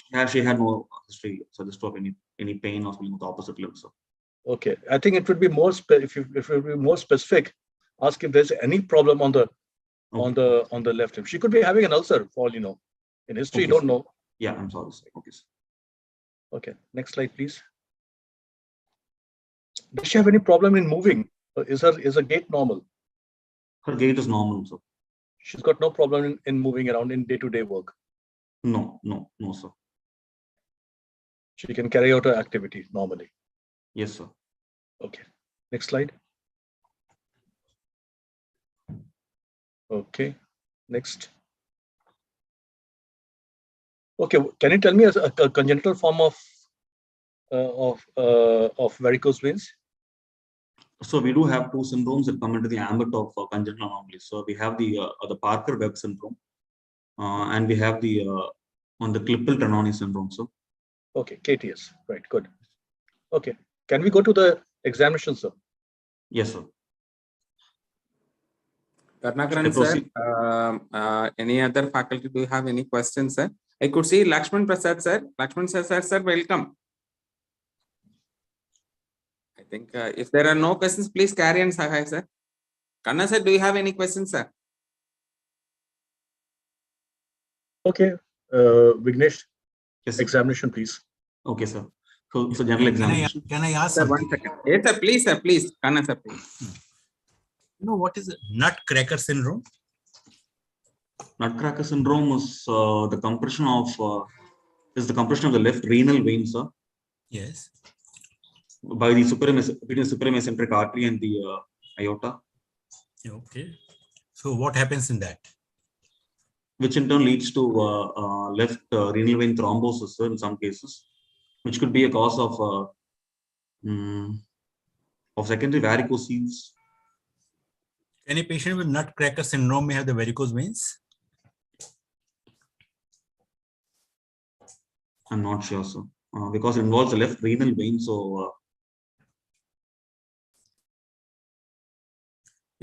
these patients may have the associated pelvic congestion syndrome. Have you heard about that? Pelvic congestion syndrome? No, sir. Okay, that is the type also. We get the varicosity in the lower limbs, but sir. you can have the varicosity in the pelvis. Okay, sir. Okay, sir. Okay, and especially it is more common in the females. Women, right? But now even the hemorrhoids, or a patient having the varicocele, they are all have been associated with these varicosities. Okay, sir. Pelvic varicose. A good number of the patients of the hemorrhoids may be associated with varicose veins. Okay, sir. One of the treatment which is coming for the hemorrhoid is that you can do the embolization of that. Okay, sir. Okay, so I asked you about nutcracker syndrome. Do you know what is Dunbar syndrome? Dunbar syndrome is otherwise called as the MALS syndrome, the median arcuate ligament syndrome. Good. wherein Okay, the- that's fine. Okay. And what is Wilkes syndrome? It is compression of the third part of duodenum between the supramesenteric artery and the abdominal aorta. Right. Very good. Excellent. Thank you, sir. Now, Go on, continue. from the history, can you say this patient is having the primary varicose veins or the secondary varicose veins? So history-wise, there is no per se, there is no secondary cause of varicose veins. So secondary causes could be any causes that prevent the venous return, like abdominal mass or abdominal tumors. So there was no history suggestive of that. And another secondary cause could be deep vein thrombosis. Again, via history, I think we have ruled it out, sir. The third common cause of secondary varicose veins could be a congenital AV fistula, but there is no such history in this patient, sir. Vignesh, actually, you should start off with age. Old age is common, Okay, so yes. right? And then you can give all those kind of things, ankle edema, all those deep vein perforators, and Yes, sir. Okay, sir. right. Do you know how much is the pressure in the vein at the ankle in the standing posture, in the ankle veins? So the pressure in the vein is always 4 mm less than the pressure, 4 mm more than the pressure in the arm, sir. That is a normal arm to venous pressure. So which would be less than 80 mm Hg, sir. 60 to 80 mm Hg. No. Vignesh, you can't say it's 4 mm less or more. Okay, sir. While walking, the pressure in the veins vary. They go up to 180 millimeters of Yeah, mercury. up to 200 mg Hg is So say that. Okay, sir. So in the standing posture, usually the pressure is around 80 to 100 millimeters of mercury. Okay, In sir. standing posture. Okay, sir. And what is ambulatory venous pressure? Sir, it can be defined as the inability of the superficial venous system to relax when the calf muscle pump acts. Basically, when the patient is walking and the calf muscle pumps or contracts, the superficial venous system should relax and the pressure should come down. But in case the superficial venous system is having an incomplete, like an SFJ incompleteness, the pressure is going to shoot up. So it's a failure of the inability. It is the inability of the venous system to relax during exertion or during walk, any contraction of muscle. It is defined as a pressure more than 80 mm Hg. 80 mm Hg. So what is the normal ambulatory venous pressure? Sir, 10 to 20, sir. Around 20. Around 20. So what do you find in a patient who is having the varicose veins are there or the venous ulcer is there? What will happen to the normal pressure and what will happen to the ambulatory pressure? In a patient with varicose veins, the ambulatory venous pressure is going to increase, sir. And normal venous pressure in the standing posture? I'm not sure, sir. It will be the same. Okay, sir. Okay, so whether you have the varicose veins or you do not have the varicose veins, the standing posture, the pressure is the same. Okay, sir. This is the ambulatory venous pressure which is there, which is much higher in patients who has got the varicose veins. Yes, sir. And it is categorized according to the severity of that. If somebody has got a C5 or C6 disease is there, then definitely the ambulatory venous pressure is very high. So if somebody has got the ambulatory venous pressure of 70, 80 millimeters of mercury, almost 100% of the patients will have the venous ulcer. Varicose veins, yes. Okay. Yes, sir. Right. I think you can go on the examination now. Okay, sir. Thank you, sir. So general examination. The patient was. Dr. Nagavelu? Hello? Yes, Dr. Lakshman, you can ask. Dr. Vignesh, Yes, sir. Yes, sir.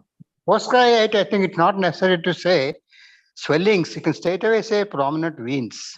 That's Okay, what sir. Okay, sir. Thank you, sir. Not necessary to say swellings. Okay, sir. Okay, sir. Very different. And second Okay. issue is why do we see varicose veins mostly in the lower limbs? Why don't we get it in the upper limbs?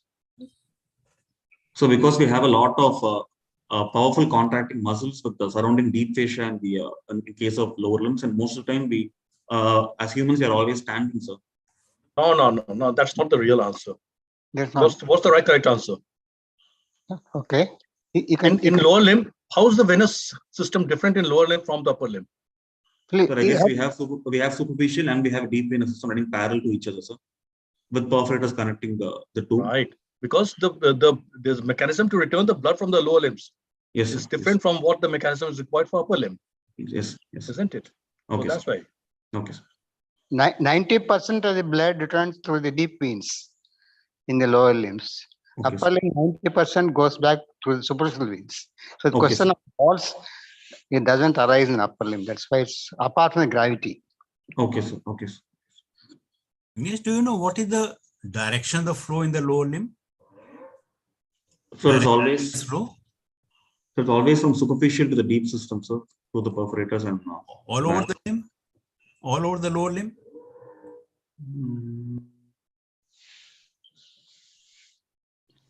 So physiological reflex can be present at the SFJ, sir. So that could be an exception. All over the limb, it is from superficial to the deep, except in the ankle region. Okay, sir. Okay, in the ankle region, it is from deep to superficial. Okay, sir. Okay. Okay, sir. And where are the walls situated in the lower limb? So, These perforators which are there, where are they situated? In the lower limb, in the calf region? sir, the perforators of the calf region can be the ankle perforators, sir, present at distance of 5 centimeters. Is it over the great saphenous vein, GSV? Are these perforators over the great saphenous vein? Sir, I didn't get your question, sir. What is the vein of Giacomo and Leonardo? So these are veins that connect the GSV and the SSV, sir. Which one connects? Which one connects GSV to NSV, and which one is the one which sir is talking about? So, the one that sir is talking about is vein of Leonardo, sir, and the one that connects GSV and SSV is the. So what are those? What are those perforators called? They're communicating veins, sir. They are called indirect perforators. Okay, indirect perforators, sir. Because they are direct perforators, they are indirect perforators. So indirect perforators, they open into a sinus. Plexus of veins, a sinus of veins, and a sinus, and then they open, right? Okay, sir. Okay, the perforators, which are the main perforators which are there in the calf region, is not along the GSV. Okay, sir. Okay, sir. But they are along the axial vein which is there, which is draining into the GSV. Okay, so 3 or 4 main perforators which are there. Okay, sir. All along the axial vein and not along the long saphenous or the great saphenous vein. Okay, sir. Okay. Okay, sir. So these Vignesh, these veins open into which vein? Deep vein? What are the deep veins in the lower leg? Sorry, sir. I didn't get you, sir. What are the deep veins in the lower limb? So we have the anterior arch vein, the posterior arch vein. No. The deep veins. I'm talking about deep veins. So we have the popliteal and the femoral veins, sir. Popliteal, femoral, okay. Which are in the leg? In the leg, we have the posterior tibial and antitibial veins, sir. And the peroneal. Peroneal. Okay, sir. Peroneal. Okay, sir. So these perforators, they open into which vein? Which deep vein? The posterior arch vein, sir. Yeah, which vein do they? And posterior arch vein opens into which vein? Into the GSV again, sir. I mean, finally into the posterior GSV. tibial. Posterior Okay, tibial. Okay, sir. Now there's some veins. There are some perforators which open into the peroneal. Can you name those perforators? So we have the ankle. We have the main custom perforators. I'm asking you about names of perforators which open into the peroneal vein. I'm not aware, sir. It's called Sherman's. Okay, sir. Bassi's, Sherman's. Okay, Sir. These are those. Okay, sir. Please continue. Yes, sir. So the patient was conscious, oriented, afebrile. Her hydration was fair. She's of moderate build and moderate nourishment. Her vitals were stable. The BP was 110/70 mmHg. The pulse rate was 78 per minute. The respiratory was 18 per minute. She had no pallor, no icterus, no cyanosis, no clubbing, no lymphadenopathy. Pedal edema was present on the right side, right lower limb. Moving on to the local examination. Inspection. Dilated, tortuous, elongated veins were present over the medial aspect of the right leg and lower third of the right thigh, thereby involving the great saphenous system. Dark pigmentation could be seen to be present over the medial aspect of the right ankle joint. There was no dilated veins over the posterior or lateral aspect of thigh. There was no ulcer, no scar, or no sinuses seen. There was no eczema or dermatitis. There was no loss of hair or brittle lengths. The leg had no abnormal shape, and there was no deformity of the right lower limb. Moving on to palpation. So there was no warmth over the dilated veins and left lower limb. There was no tenderness over the course of the dilated veins and left lower limb. No ulcer was felt. There was no thickening of skin. There was no obvious lipodermatosclerosis. All the peripheral arterial pulsations were felt. There was no motor deficit. There was no sensory deficit. The opposite lower limb was also normal, and bilateral inguinal lymph nodes were not palpable. Moving on to the named tests of varicose vein. Test 1, we had the Burritt-Nielberg test 1, which was positive in this case, inferring an incompetent right saphenofemoral junction. The test 2 was done, it was negative, shows that the perforator system and the communicating system was normal in this case. Then we had the modified Perthes test, wherein the size of the varicosities reduced drastically on walking, implying that the deep veins were patent. There was a ruling out deep vein thrombosis clinically. Schwartz test was performed, which again came out as positive, inferring a right SFJ incompetence. And the Morrissey's cough impulse test was also positive, inferring a right SFJ incompetence. Percussion. A thrill is present over the right SFJ on tapping over the course of the great saphenous vein. On auscultation, no murmur or bruit was heard. Systemic examination was found to be normal. The abdomen examination was also normal. The abdomen was soft, the ulcers were present, and there was no palpable lump or mass present per abdomen. Summary. A 45-year-old female who was a farmer by occupation with no comorbidities, with history of prolonged standing, presented with dilated tortuous swellings over the inner aspect of right lower limb, dragging type of pain over the left lower of the right lower limb, sorry, pigmentation over the right ankle joint. On examination, varicosities involving right great saphenous system, with findings suggestive of an incompetent right SFJ with no involvement of short saphenous system, deep veins, or the perforators was found. So my diagnosis would be right primary lower limb varicose veins involving the great saphenous venous system. And my seed classification would be C4 because we have pigmentation, so C4. E is going to be primary. Anatomically, there is superficial involvement, so I given it as S. And the pathology is reflex. So my seed classification is C4, EP, AS, and PRs. Let's go back to your regional examination. Yes, sir. Okay, you said there is no scar, sinuses, okay, posterior or lateral aspect of the leg, pigmentation. Why is there pigmentation on the medial aspect of the right ankle and not on the lateral aspect? So because that particular area is called the gator zone, sir, and it has a maximum number of perforators clumped in the right lower limb. So there is a lot of... Is that so? Because there are maximum perforators there, that's why. So there's a lot of pressure changes occurring at the ankle joint, sir. Why is there a lot of pressure? Pressure should be on the both sides, medial and lateral. Why is there more pressure on the medial side? Because the course of the GSV is along the medial side. Right. The GSV is on the medial side. Yes, that sir. is why. Okay. Okay, sir. So what is the gator? Sir? What you said gator's area. What is gator? Sir, I forgot the actual term. I'm sorry, sir. Right. People who do the horseback riding. Okay, sir. Okay, they wear this kind of thing to protect their ankle. That's called the gator. Okay. Okay. You said no abnormal shape of the right leg. You started off with CVI, right? And lipodermatosclerosis. Yet the shape is normal. So probably it's not progressed to that later stage here. So she's in the early stages of chronic venous insufficiency, sir. Okay. Next slide, please.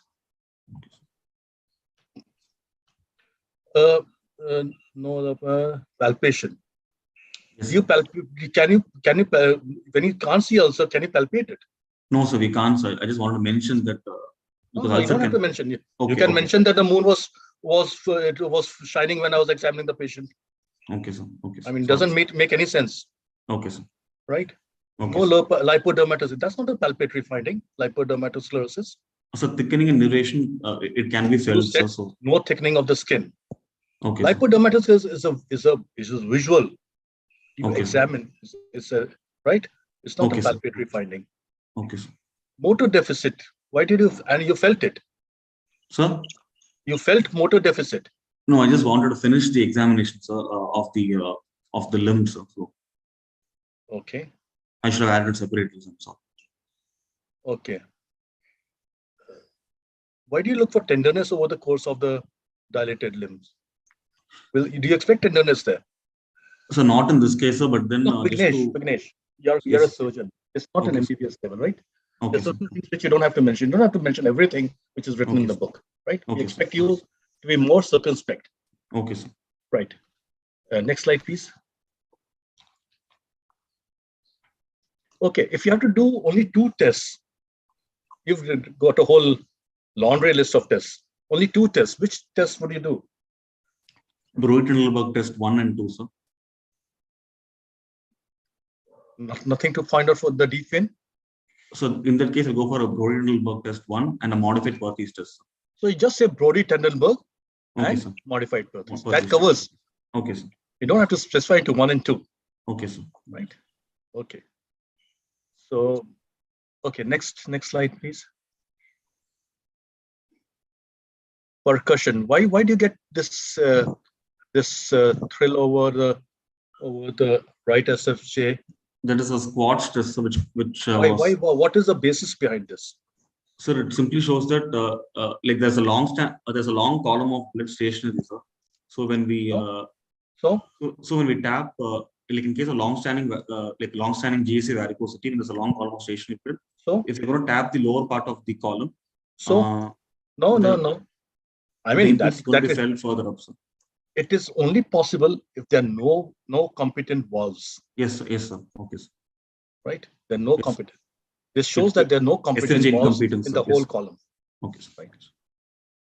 Murmur or bruit? Why did you do that? So probably to rule out areas of Where do spasms. you listen for murmur or bruit?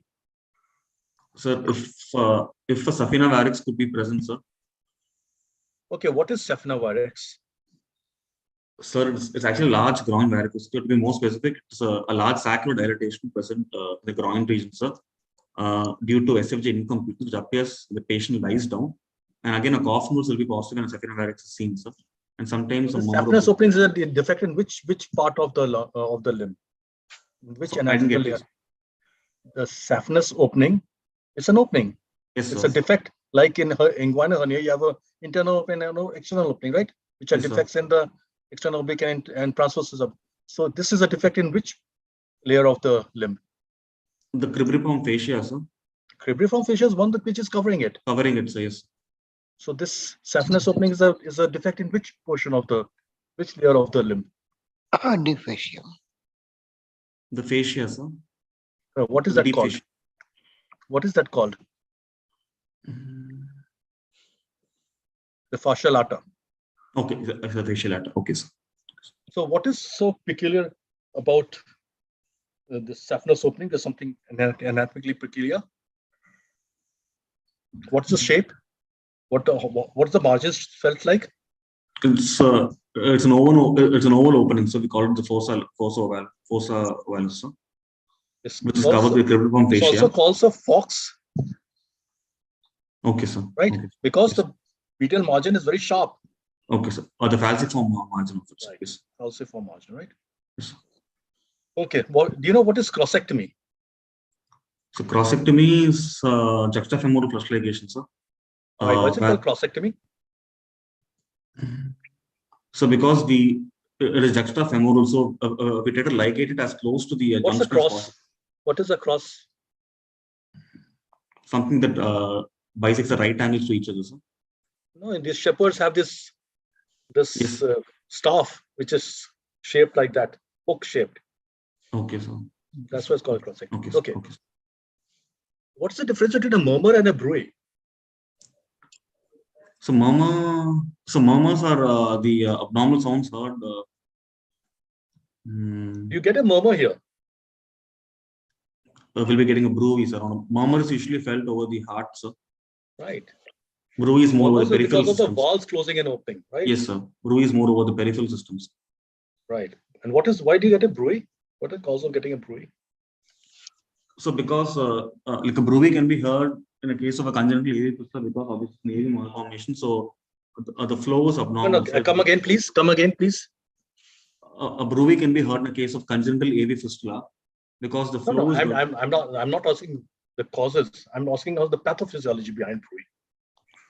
So brewery is heard either when the flow is going to be abnormal in an abnormal direction, or when the Abnormal direction. Abnormal direction.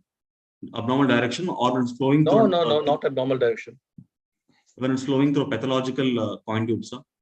When the flow is disturbed, turbulent, yes, sir, turbulent flow. Okay, or sir. if the flow is increased. Okay, sir. Okay, sir. These are the two causes of brewery. Okay, sir. Okay, next slide, please. You've labeled it a primary, sorry, next slide. You've labeled your diagnosis. You've labeled it a primary lower limb varicose. We just discussed what the difference between a primary and a secondary. Now let's revise. What's the difference between a primary and a secondary varicose vein? So primary varicose veins, they typically involve the superficial venous system, sir. While the secondary varicose vein are secondary to deep, most commonly because of DVTs, and they involve the. It will involve both the primary and the superficial and the deep. Okay, one. What else? And next, obviously, so the tests will be positive. The test 1 and 2. Test No, 1 is no, going no, to no, no. Okay, First sir. of all, okay, primary it is seen in a younger patient. Young age, primary is in a younger yes, patient. Adolescents. The positive family history. Yes, sir. There'll be no ankle edema. There'll be no venous sequelae and stasis. Right. There'll be no dermatitis. No ulcerations. No stasis sequelae, sir. Right. So how are you calling it primary? So because history-wise, I couldn't find a secondary cause for this. You might not be able to find it, but on investigation, you'll find something. Okay, sir. So you can't label it just by this thing. You should not say that it's primary. Just Okay, say right lower limb varicose veins. Okay, sir. You can't be sure about primary or secondary. Okay, obviously, this is not primary.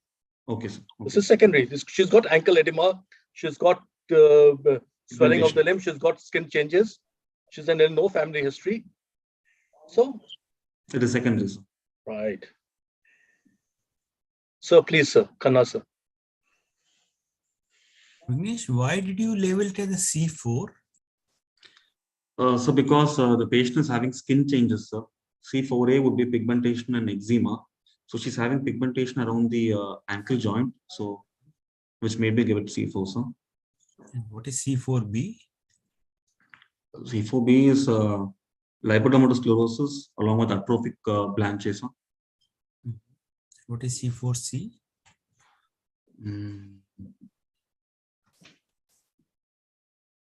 not sure, sir. You know the modified C classification? Have you heard about that? Modified C classification? No, sir, I was aware of the modified anatomical classification, so not the C classification. Sorry, sir. No, in 2020, the modified C classification came. Okay, sir. Okay, sir. And they included the C4C. Okay, sir. C4 is the corona phlebectica. Okay, sir. Okay. Initially, it was in the original one. It was in C4B. It was C1. Okay, sir. Because they were Small only just the spider reticular veins. Thread veins, yes. Okay, so that was taken as that it is the C1. But in 2020, it was found that this is a pre-existing condition before the venous ulceration. Yes, so sir. somebody has got the corona at the ankle region, then they are very likely to have a venous ulcer. And that is why it has come to the C4CJ. Okay, sir. And the other things which has been added in the C classification is the recurrence, which was not there in the original classification, like in the C2. Okay, sir. Add the suffix R. C2R is there. Recurrence. Okay, sir. Okay. And similarly in the Anatomical classification. in the C6 also, you add it's a recurrent type of the venous ulcer is there. Okay, so active and recurrent also. Yes, are there. So those are the newer changes which has occurred in the C classification. Okay, sir. Now, when you're doing the multiple tourniquet test, how do you open the tourniquet? You know? So we open it from above below, sir. Above downwards. Are you sure about that? Yes, sir. Yes, sir. No, they are always open from below down. below up. Okay, sir. Okay, the first. No, why? Vignesh, tell us why. So because if the vein is going to be patent above the level of tourniquet, it signifies that the perforator or communicating vein above it is incomplete. No. And I couldn't understand that. Can you tell? While removing the tourniquets, if the veins are going to be more prominent, just Suppose above I the remove the tourniquet from above downwards, what happens? So we're testing if the perforators are incomplete or not, sir. So if the perforator is incomplete at that particular level, the vein is going to be more prominent above the level of the tourniquet. No, Vignesh. I'm asking you, suppose we open the tourniquet from above downwards. Okay, What sir. happens?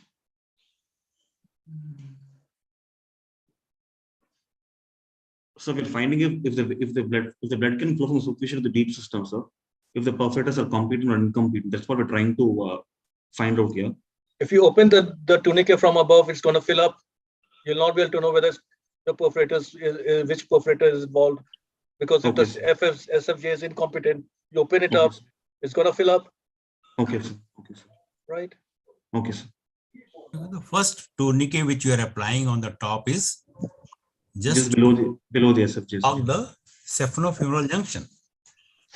Okay, so if the patient has got a saphenofemoral incompetence is there, and if you open the first one, it will automatically fill from there. So you won't be able to know where the perforator is there. Okay, sir. Okay, sir. So it is always started from the lowest one first. Okay, sir. Okay, sir. Okay. Will you like to measure the AVPI in your patient? So yes, sir, because that would make me help make a judgment about the compression, sir. Because as long as the AGPA is going to be normal, like between 0.5 to 0.8, we can go for compressive stocks and compression bandages at 13 Hg. Look, Vignesh, just because sir asks you doesn't mean that you have to do it. Okay, sir. Do you think he's got an arterial problem? Not in this case, sir. Not in all cases. Not in So this case. then why will your Doppler will tell you straight away? Yes, sir. Then why do you have to do an ABPI? It's about this case itself, no? How do you measure the AVPI? So the highest pressure in the foot, the ankle, the lower limb, by the highest pressure in the brachial artery, sir, the upper limb, sir. How do you, That gives us, so more than 0.7 is going to be normal. and how do When you more than measure one it? is, sir. How do you measure it? So using so we use a handheld Doppler probe, sir, and sphygmomanometer, sir. And Where we What's the normal ABPI then? 0.7, sir. 0.7 to 0.8, sir. that is normal. Is that normal? More than 0.9 is more than 1 is going to signify more than 1 point is going to signify calcification or a thickening of the vessel, sir. Vignesh, we are asking you whether 0.7 is normal or not. We're not 0.7 asking if we are more than 1. 0.7 to 0.9 is normal, sir. Yeah. Say No, that. 7 is not normal. You know? 7 is not Okay, normal. Okay, sir. Okay, it is 0.9 to 1.1 is normal. Okay, sir. If it is more than 1.3 is there, it is the calcified vessels which are there. Okay, sir. Anything below 0.8 is a ischemia. Limb ischemia, yes. Okay. Okay, Vignesh, what is a Mickey Mouse sign? Sir, there's a sign found on doing a color Doppler or duplex scan, sir, where the GSP and the femoral vein are present medially and the femoral artery is present laterally, sir. So the two ears of the Mickey Mouse. It's a normal finding. It has just localized. Egyptian eye sign? Sir, Egyptian eye sign? it signifies the reflex, sir. No. Is the collapsed Okay, great sir. saphenous vein, right? Which is seen Okay, as. sir. Okay. So we spoke about corona phlebitica. What is atrophy blanche? So they're white atrophic patches of skin, sir, surrounding which there's hyperpigmentation. So What is the importance of that? What is the importance of that? these can lead to ulcer formation. These could be potential sites of ulcer formation, sir. Why? So because they're atrophic, sir, so they've lost the viability, sir. So Right. Why have they lost it? Because the superficial veins are lost. lost, yes, sir. There's no blood supply there now. right? The Okay. arteries and the veins are lost. Lost. Okay, sir. Okay. It can lead to varicose ulcer. Ulcers. So do you know the difference between a varicose ulcer and a venous ulcer? Sorry, sir. Varicose ulcer and venous ulcer. Venous ulcer. So the varicose ulcer is the ulcer that is formed because of involvement of superficial venous system and SFG incompetence. While the venous ulcer is mainly formed because of the deep vein reasons, so deep venous thrombosis. Okay, that's fine. That's what I asked you. But what's the difference? So, How will you know by looking this is a varicose ulcer or a venous ulcer? so how do you know by? I didn't get you. So how do you know by? How will you decide by looking at an ulcer whether it's a varicose ulcer or venous ulcer? So because a varicose ulcer won't be having other signs of venous insufficiency like pigmentation, dermatitis, etc. Not necessary. You can have deep vein thrombosis with varicose veins. Yes, sir. Yes, sir. So By doing the clinical tests, sir. okay. No, you tell me. If you don't know, I'll let you know. Yes, sir. I'm not sure. Sir. Yes, varicose ulcers are superficial to the fascia. Okay, sir. Okay, sir. Okay, sir. Venous ulcers are deep to it, Okay, sir. right? Okay, sir. Right? Yes, sir. And they are varicose ulcers are easy to manage. Venous ulcers are not because the The deep cause veins is going to be deep. Yes, yes. right? Okay. How So do you differentiate between a venous ulcer and an arterial ulcer? So sorry, sir. How do you differentiate between a venous ulcer and an arterial ulcer? So arterial ulcers, they're more dry, sir. And the location of venous ulcer is classically in the gaiter zone, the middle aspect of the ankle joint, sir, lower leg. Mhm. Well, it is not so. While arterial ulcers don't have it, where arterial ulcers typically occur along the distal extremities, sir, where the arterial supply is usually lesser than other parts of the body, sir. What are the common sites of the arterial ulcer? In the So they foot? can occur over the ends of the toes, so the great toe, the balls, the weight bearing balls of the foot, sir. The head of metatarsal, first metatarsal and metatarsal, and the heel, sir, or the back of the heel. Painful, which one is painless, relatively painless? Painless would be arterial ulcer, sir. Initially. No, arterial ulcer are always painful. Okay, sir. There is ischemia. Okay, Venous sir. ulcer may not be painful, Jay. Okay, sir. Okay, until that is getting infected. Okay. Which one is superficial? Which one is deep? Venous ulcer is going to be superficial, sir. And the arterial ulcer is going to be deep, sir. Okay. the site is most important. Distal portion of the leg will be arterial, Yes, sir. while this is around the ankle. Gaiter, sir. Yes, sir. Okay, how do we proceed now with this patient? Sir, I would go for the specific investigations to narrow my diagnosis, sir. I'll go for a Doppler and a duplex scan, sir, of the lower limb and find out if the system involved here, sir. Superficial or deep system and the reflex, the grade of reflex and the Will you caliber do of a Doppler scan or will you do a duplex scan? duplex scan, sir. Duplex scan. What is the difference between these two? So the Doppler basically gives the functional information about the veins, so the physiological information of the veins, while they get an anatomical information from the duplex scan, sir. So you already do a duplex, no? Not Yes, the sir. Doppler. Okay. Doppler is a part of that. Okay, sir. Right. So what are the things you are going to see in a duplex scan in a patient who has got the C4-EP-ASPR lesion? What Okay, you sir. going to see? So patient will be having, will be checking for venous flow, venous patency. In which position you will examine the patient? Sir, a standing position, sir. And So I didn't get you, sir. will you like to slightly tilt the patient? Is giving the pressure over the opposite limb slightly more? We apply pressure over the calf that it examines, sir, to check for the That is the reflex. augmentation one. Okay. But Yes, the sir. position of the patient. Sorry, sir, I'm not sure. Okay. You will slightly tilt the patient at the hip joint Okay, sir. and the knee joint Okay, sir. and giving the pressure over the floor. Okay, okay, sir. Okay.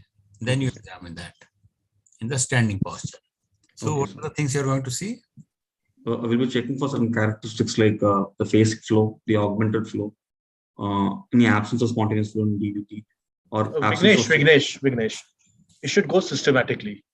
Okay, sir. Outside the vein, within the wall, within Okay, the sir. lumen. Okay, sir. Now tell us. So We'll be there's checking. anatomy, there Yes, is sir. B mode, and there is Doppler mode. Okay, sir. Now you tell us. In B mode, what do you see? In Doppler mode, what do you see? So in case of Doppler mode, I want to be checking for the venous flow, the patency, and any reflex present.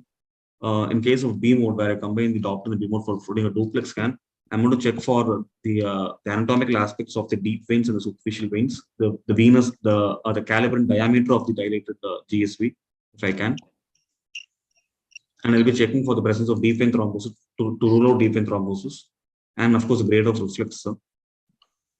So how do you say the saphenofemoral incompetence is there? So we place the handheld Doppler over the SFG junction. The handheld now. Handheld is gone now. Sorry, sir. We place. Sorry, yeah. We place the probe over the SFJ, and then we squeeze and with the other hand we squeeze the patient's calf, sir. So there'll be this audible signal, which is like there'll be an audible signal. And again, during the reflex, if it's going to be an SFJ incompetence, there'll be a backflow on a reflex, and this time should be more than 500 milliseconds or 0.5 seconds in case of SFJ incompetence. So this will classify as reflex, sir. And in case of perforators, it has to be see more for than the reversal of the flow. No? Simply say that there's a reversal of the flow will be there, backflow, yes, which should be more than 0.5 seconds. 500 milliseconds. Okay, Okay. Right. And in So case that of should be the answer for that. You know? Reversal of the flow. And how Okay, will you know the reversal of the flow? so by using the color, sir, Yeah, blues color usually change, blues towards the machine, and red is away. So red will be red in color. Right. So that will change. You know? Yes, sir. So that is one thing. What else you want to see on the? I will try to in case of perforator incompetence, it's going to be 300. The reflex should be. Let us see about the GSV. Okay, sir. Then what else you want to know? I want to know about the diameter of the weights of his veins, sir. So if you have to measure the diameter of the GSV, where you will measure that? Usually. I'm not sure. So just before it enters the femoral vein, just proximal to the SFJ, sir. Usually in the mid thigh. Okay, sir. Okay, that is the usual site. Okay, sir. It is around 2 to 3 centimeters below the saphenofemoral junction. Okay, sir. Okay, sir. So these are two places where you are going to measure that. Okay, sir. Okay. Now, if you have to see just for one thing in your duplex scan in a patient of varicose veins, what is that one thing? Reflex, sir. Reflex, you know, clinically also it is a. So what one thing you want to see? I'll rule out a DVT, sir, because there's going to be contraindication for further surgery. All right. So you have to see for the deep veins. You know? Okay, So sir. you have to see just one thing, you have to see for the deep veins here. Okay, sir. Okay. How do you say it's a perforator incompetence? So again, when the reversal, the reversal is when the audible signal on reversal is going to be more than 0.3 to 0.5, that is 300 to 500 milliseconds, sir. And when How the can you demonstrate reversal? sir, Vignesh? How do you demonstrate reversal? by using a color Doppler where the flow is going to be against my Doppler, so it will be red So in if you color. just keep the Doppler, the probe there, and it'll tell you it's reversible or not. What maneuver do you have to do? Valsalva's maneuver, sir. Valsalvas is for saphenofemoral, not for Or on squeezing the calf muscles. right, calf squeezing. Okay, sir. Valsalvas is for saphenofemoral. It's not for Yes, sir. perforators. Perfect. Yes, sir. So to answer your question, I will check for the defect in the fascia, sir, yes, which can be more than that should be 3.5 mm, sir. yes. So both the things are important Okay, sir. to label that as, because you know how many perforators are there in the normal person? Approximately. Sir, about 100 to 150, sir. 120 to 150 perforators. Yes, a lot of perforators which are there. So to Okay, say sir. exactly that is the incompetent one, you have to check for both the things, that how much is the reversal of flow is there, also Okay. that how much is the defect in the deep fascia which is there. Okay, sir. More than 3.5 millimeters. Okay, sir. Any other investigation you want to do? Sir, an ultrasound of the abdomen, sir, to rule out any secondary causes of obstruction to the venous outflow. Okay. Anything else? In this case, no, but in this case, no other investigation. So, an ultrasound abdomen, we have the Dopplers. But can you tell what are the other investigations which are may be required in the case of varicose veins? So, if the patient is going to be having an ulcer, I will try going for an X-ray of the local part, or I'll go for a culture sensitivity of the discharge coming from the ulcer. Okay. And other obsolete things that are not used now are venogram and phlebography. So when you will do the venography? So we have the ascending and the descending venogram. So ascending venogram is usually done to rule out obstruction, so deep vein thrombosis or obstruction. While the descending venogram is done when the ascending can't be done in case of valvular incompetence. So basically points to valvular incompetence, descent. But these are invasive methods. Tell the indications of venography. Sir, ascending is to rule out DVT, sir, and any obstruction of the deep venous system, sir. Descending is to rule out valvular incompetence, be it SFJ or SPJ incompetence. If there is a secondary varicose veins which are there, or there are recurrent varicose veins which are there, okay, sir. These are the two main indications for carrying out the venography. Venogram. Okay, sir. Okay. What is IVUS? So sorry, sir. IVUS. IVUS. I'm not aware, sir. It is intravascular ultrasound. Okay, sir. Okay, sir. Intravascular ultrasound. Okay, sir. The case where you are suspecting the patient is having the deep veins problems are there. Okay, sir. Okay, there's a deep vein thrombosis is there or incompetence is there. Okay, sir. In the case of recurrent veins, you can do the IVUS. Okay, sir. Okay, sir. Then other investigation which can be done like the Phlebograph can be done. Prismography, sir. Okay. Non-invasive methods. Ambulatory venous studies can be done. So these are the other investigations Okay, which can be done for the varicose veins. Okay. Okay, sir. So what is the plan in this patient? Sir, we have to go for surgery for this patient, sir. But the procedure right now, the preferred modality would be would be laser techniques like EVLT or radio frequency ablation, sir. Yes. What do you do? Are you doing lasers? Are you doing? No, sir. Not in our institute, sir. So you tell us what you do. We do a Brody. They might be doing anything in the USA, or they might be doing reconstruction of the valves. Okay, sir. Tell us what do you do? I would go for a Brody Trendelenburg operation, sir. A juxtafemoral flush ligation of the GSV, sir. Okay, which are the veins which you have to ligate at the saphenofemoral junction? So we have the three named tributaries: the superficial circumflex iliac, superficial external pudendal, and superficial epigastric veins, sir. Along with other veins like the medial axis of this vein, lateral axis of this vein. Basically, we have to ligate all the veins that entered the GSV. No, I don't want all the veins. I want the name of the veins, 6 veins. Yes, sir. I named 3. Then we have the medial axis of venous vein, the lateral axis of venous vein, sir. Medial, accessory. The anterolateral and the postlateral, sir. Yeah. And yes. Superficial anterolateral.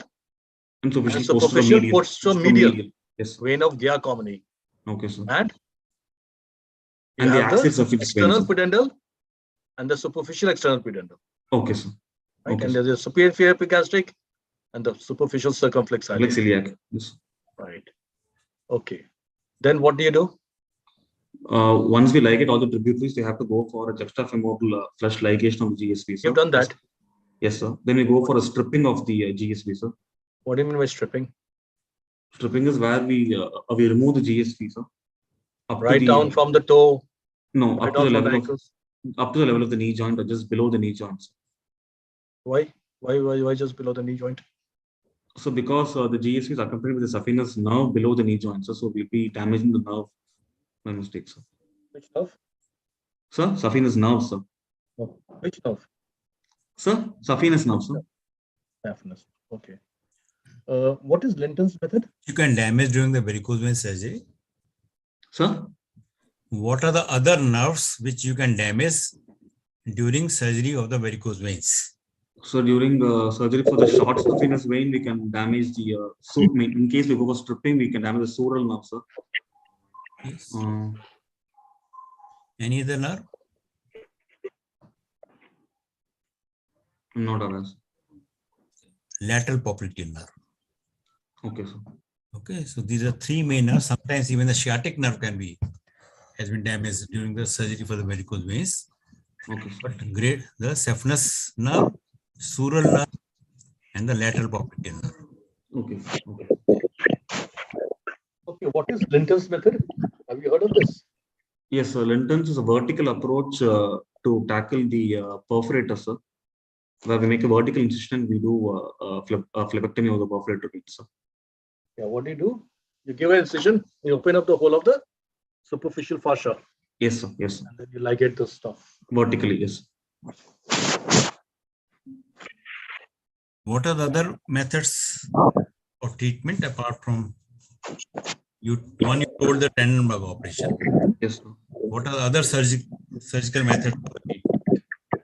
So we have the EVLT, the endovenous laser technique. We have the Surgical methods. for varicose veins, other than tendon bug would be Any sclerotherapy? sir? Sclerotherapy? Yes, sir. Foam sclerotherapy can be used, sir. What's that? Sir, where we inject certain sclerosins into the veins to cause aseptic inflammation, perivenous fibrosis, thereby occluding Okay. What is Tessari method? So where we combine the sclerosant and the gel, I mean the air to make foam, sir. Why do you have to do that? So because foam is going to, the concept is that it absorbs the air between the foam and Why the. do you need to do that? In hemorrhoids, we don't use Tessaris. We just inject. Because in we want to collapse the hemorrhoids? veins. Yes, sir. We don't use Tessari. Why do you have to use it here? So because we try to collapse the veins here and cause endothelial damage and destruction, sir. Because you want to use a lesser amount. Of sclerosant, sir. Yes. We don't want to use a larger amount because. It can cause deep vein thrombosis by itself. Right. So that is why. And thrombophlebectomy. Hemorrhoids, we don't have that fear. Yes. Vignesh, what are the other surgeries which are done? Have you heard about other surgeries which are there? Have you heard about the mini phlebectomies? Sir, sorry, sir. Yes. Mini phlebectomies. We can do a SEPS. It comes into SEPS, sir. The subfacial endoscopic surgery. SEPS is different. That is the endoscopic surgery. Yes, sir. I'm saying the mini phlebectomy. No, sir, I'm not aware, sir. Okay, where you use the small hooks which are there. Okay, sir. You just do a small phlebectomies. Okay, sir. Powerful. That's usually done for secondary Varicose. Okay, sir. You know power phlebectomy? No, sir. You know Shiva technique? Not aware of it. Sparing techniques, GSP sparing techniques? No, sir. No, these are all the various other types of the surgery which can. Okay, sir. Okay. Okay, sir. Okay, sir. And then in the minimal invasive, what are the types of the things which are there? We have the Trivex technique, sir. The SCPS, the SEPS technique, sir. Is good technique? Sir? Is SEPS a good technique? So for perforators, we can use Full. What is subfacial endoscopic perforator surgery, sir. Yes. So this is now becoming obsolete now. You know? Okay, sir. Okay, sir. Okay, so it was there very popular. This is one of the minimal invasive technique which has become obsolete. Okay, sir. Yeah, it is becoming obsolete now. You know? Okay. Right. So you can basically you divide it into whether it is a thermal type or whether it is a non-thermal type. Okay. Okay, sir. Okay, sir. Thermal minimal invasive techniques and the non-thermal one. The thermal one is the EVLT, The RFA. the radio frequency ablation, microwave, and the steam. Okay, sir. There are 4 things which are there in the thermal variety. Okay, sir. And in the non-thermal variety is the glue. Okay, sir. Sclerosins. Yeah, you have heard about MOCA? What is MOCA? It's a combination of the mechanical and chemical ablation, sir, which can be performed. Combination of the mechanico-chemical ablation. Yes, sir. That is MOCA. And third is the sclerotherapy. Okay, sir. Okay, then there is a non-invasive technique which is there. You know what is the non-invasive technique for the varicose veins? Sir, HIFU can be used, sir. HIFU can be done, yes. What is HIFU? High intensity frequency ultrasound, focus ultrasound. Right. So these are the other advancements which are there. Now, when you do the EVLT, you know, where do you keep the tip of the catheter? Sir, the catheter is withdrawn 2 centimeters distal to the SFJ, sir. At Second least 2 of- centimeter. Yes, sir. And when you're doing the glue, So glue can be 7 centimeters, sir, 5 to 7 centimeters, sir. 5 centimeters at least. Okay, sir. So why 5 centimeter in the glue? Sir, it may inadvertently enter into the deep vein, sir, and can cause deep vein thrombosis by itself, sir. And Because there's no way, na, you may have to explore the vein to remove that glue which is there. Yes, Okay. So it is kept at least 5 centimeter proximal to the saphenofemoral junction. So should we call it a day? Or do you want to continue? Sir, Professor Khanna. Yeah, what is tumescent anesthesia? so it is part and parcel of EVLT, sir, because we inject a combination of lidocaine, adrenal, crystal water, and sodium bicarb to prevent damage to the surrounding structures while giving laser, sir. Prevent skin burn, to prevent the nerves from being damaged, sir, and also for local anesthesia. It is we do it along with EVLT, sir. Dr. Rajiv, can we stop now? Yes, sir, sir, please. Sir, Sir, please. should we allow the candidate to ask any questions? Does he have, sir? Okay, Vignesh, I'll just ask you one smart Alec question. Okay, sir. What are these varicose veins is because of prolonged standing? What are the other diseases which humans are afflicted because of standing, because of bipedality? Bipedal. Trophic ulcer, sir. Oh, please, not trophic ulcers. When, because of prolonged standing, what other diseases do you get? Surgical diseases? We can get deep vein thrombosis and No, you don't get deep vein thrombosis because of standing. okay, sir. Hernias, Okay, okay, sir. hemorrhoids, Okay, sir. intervertebral prolapse disc, Okay, sir. Okay, sir. arthritis. There's so many of them. Okay, sir. Childbirth, difficult childbirth because of. Okay, so please. Okay, sir. Any Thank you, questions, Vignesh, now? No, I'm done, sir. Thank you, sir. Next, do you have any doubts to be clarified? No, sir. I was just confused about the direction of removing the tourniquets while doing the multiple tourniquet tests, sir. Yeah, you were confused about? The direction how we remove the tourniquet during multiple tourniquet tests, sir. You told from below upward, sir. Yes, it is always below upward. Now remember that, and you will say that it is correct. Okay. Okay, sir. Okay, sir. Okay. Now, Sir, anybody, and if sir? you remove from upper down, Mm-mm. then the first tourniquet which is there is for the saphenofemoral junction. Okay, sir. Okay, sir. I Okay, so understand. they brought it under number 1, which is test is there.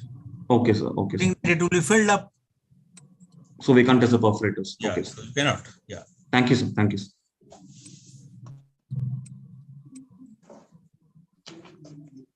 No other doubts. Okay.